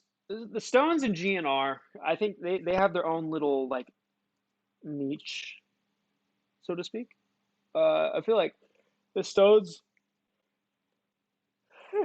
Fucking shit.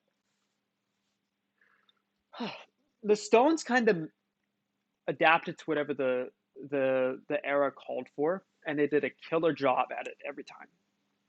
Sticky Fingers and fucking Goat's Head Soup, like they just every time. It's perfect. Everybody in the Stones is so talented. And they're still making music. And then GNR came along, and it's pretty much just the Rolling Stones with some more distortion. And it sounds fucking killer. I would say like the 80s, 70s, and 80s. Not like hair metal. That's not really my thing. But the genuine, authentic hard rock. That's what gets me. The blues. Favorite Stones album? Probably Sticky Fingers. Probably Sticky Fingers. That was just such a good album. What was what album was Gimme Shelter on? That's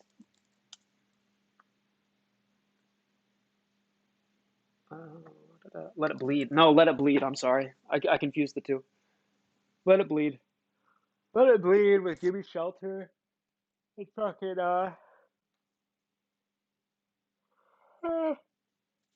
fucking goddamn it. Give me shelter, and there was another fucking masterpiece on that. Give me shelter.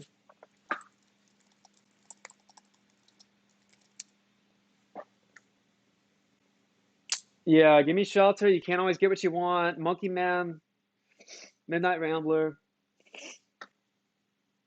Yeah, either number two or number ones. Oh, Exile. Oh my God.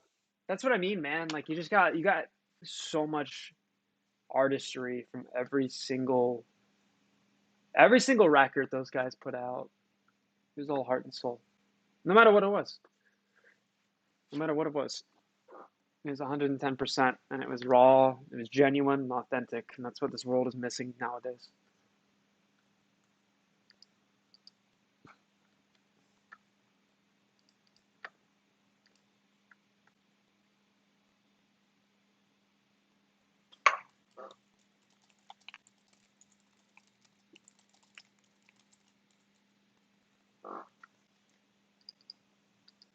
Oh, I need to figure out why the fuck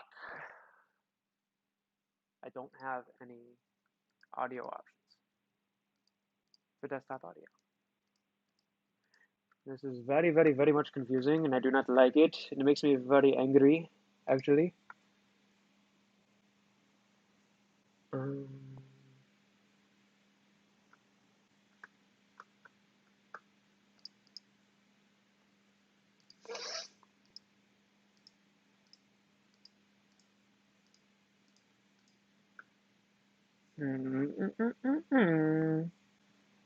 Oh, Stone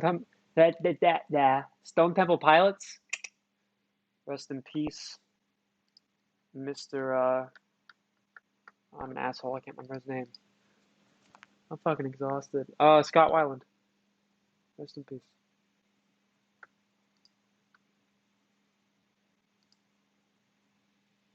Mr. Bigums. Mr. Bigums. Did you see this?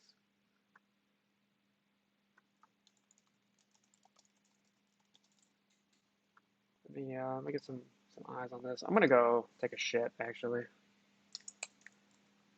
Bigums. Fuck.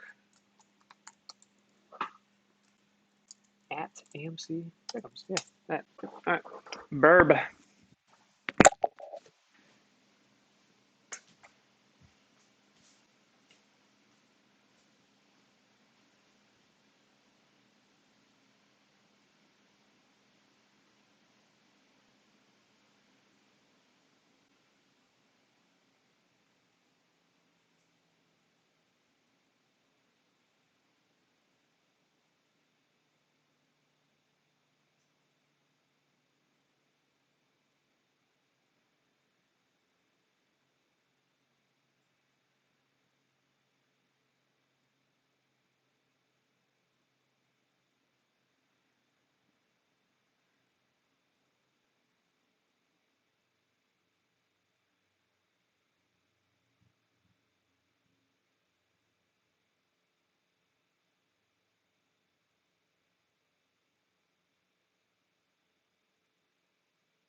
Anyone's still fucking in here? That's the real question.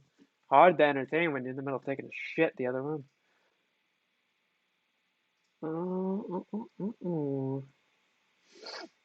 13 straight days on the list. Interesting. Actually, you know what I might do? I'm fucking exhausted.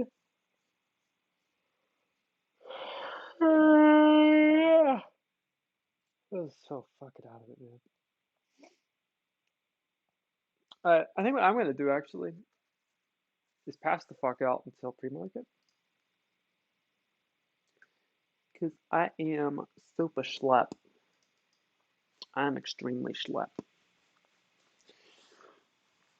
So I think that's what we gotta do. Yeah, 2 hours, not too shabby.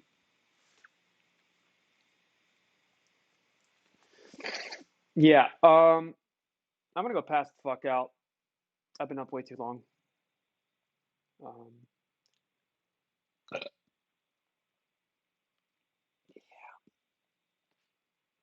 oh yeah, late. All right, well, I appreciate each and every one of you. On a real note, real quick, the amount of support and recognition and grace that has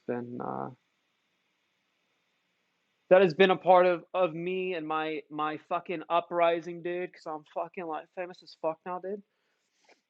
Just my welcoming into this community has been so wonderful, and I thank everybody for it. That sounds fantastic.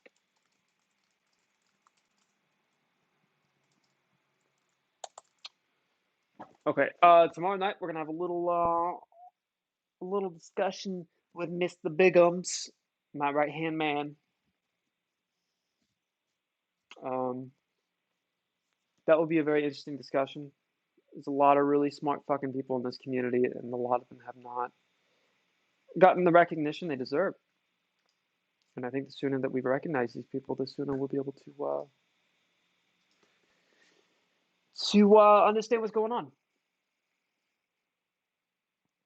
So, yeah. I'm passing the fuck out, y'all. Appreciate each and every one of you. Uh, yeah, we are winners. We are fucking winners. And don't let anyone tell you otherwise. This is just it's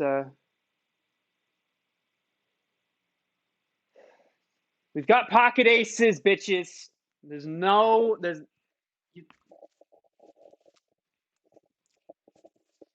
you, you just sure, can somebody beat pocket aces? Yeah, but not only do we have pocket aces, the other player doesn't even get to pick a hand. They don't get any cards, but they still have to bet. And we've shoved for all in. Easy win. Easy win. Keep it cool. Manage your expectations, manage your emotions. Simple as that. Sayonara. You all have a good one. Be safe. God bless. Shut!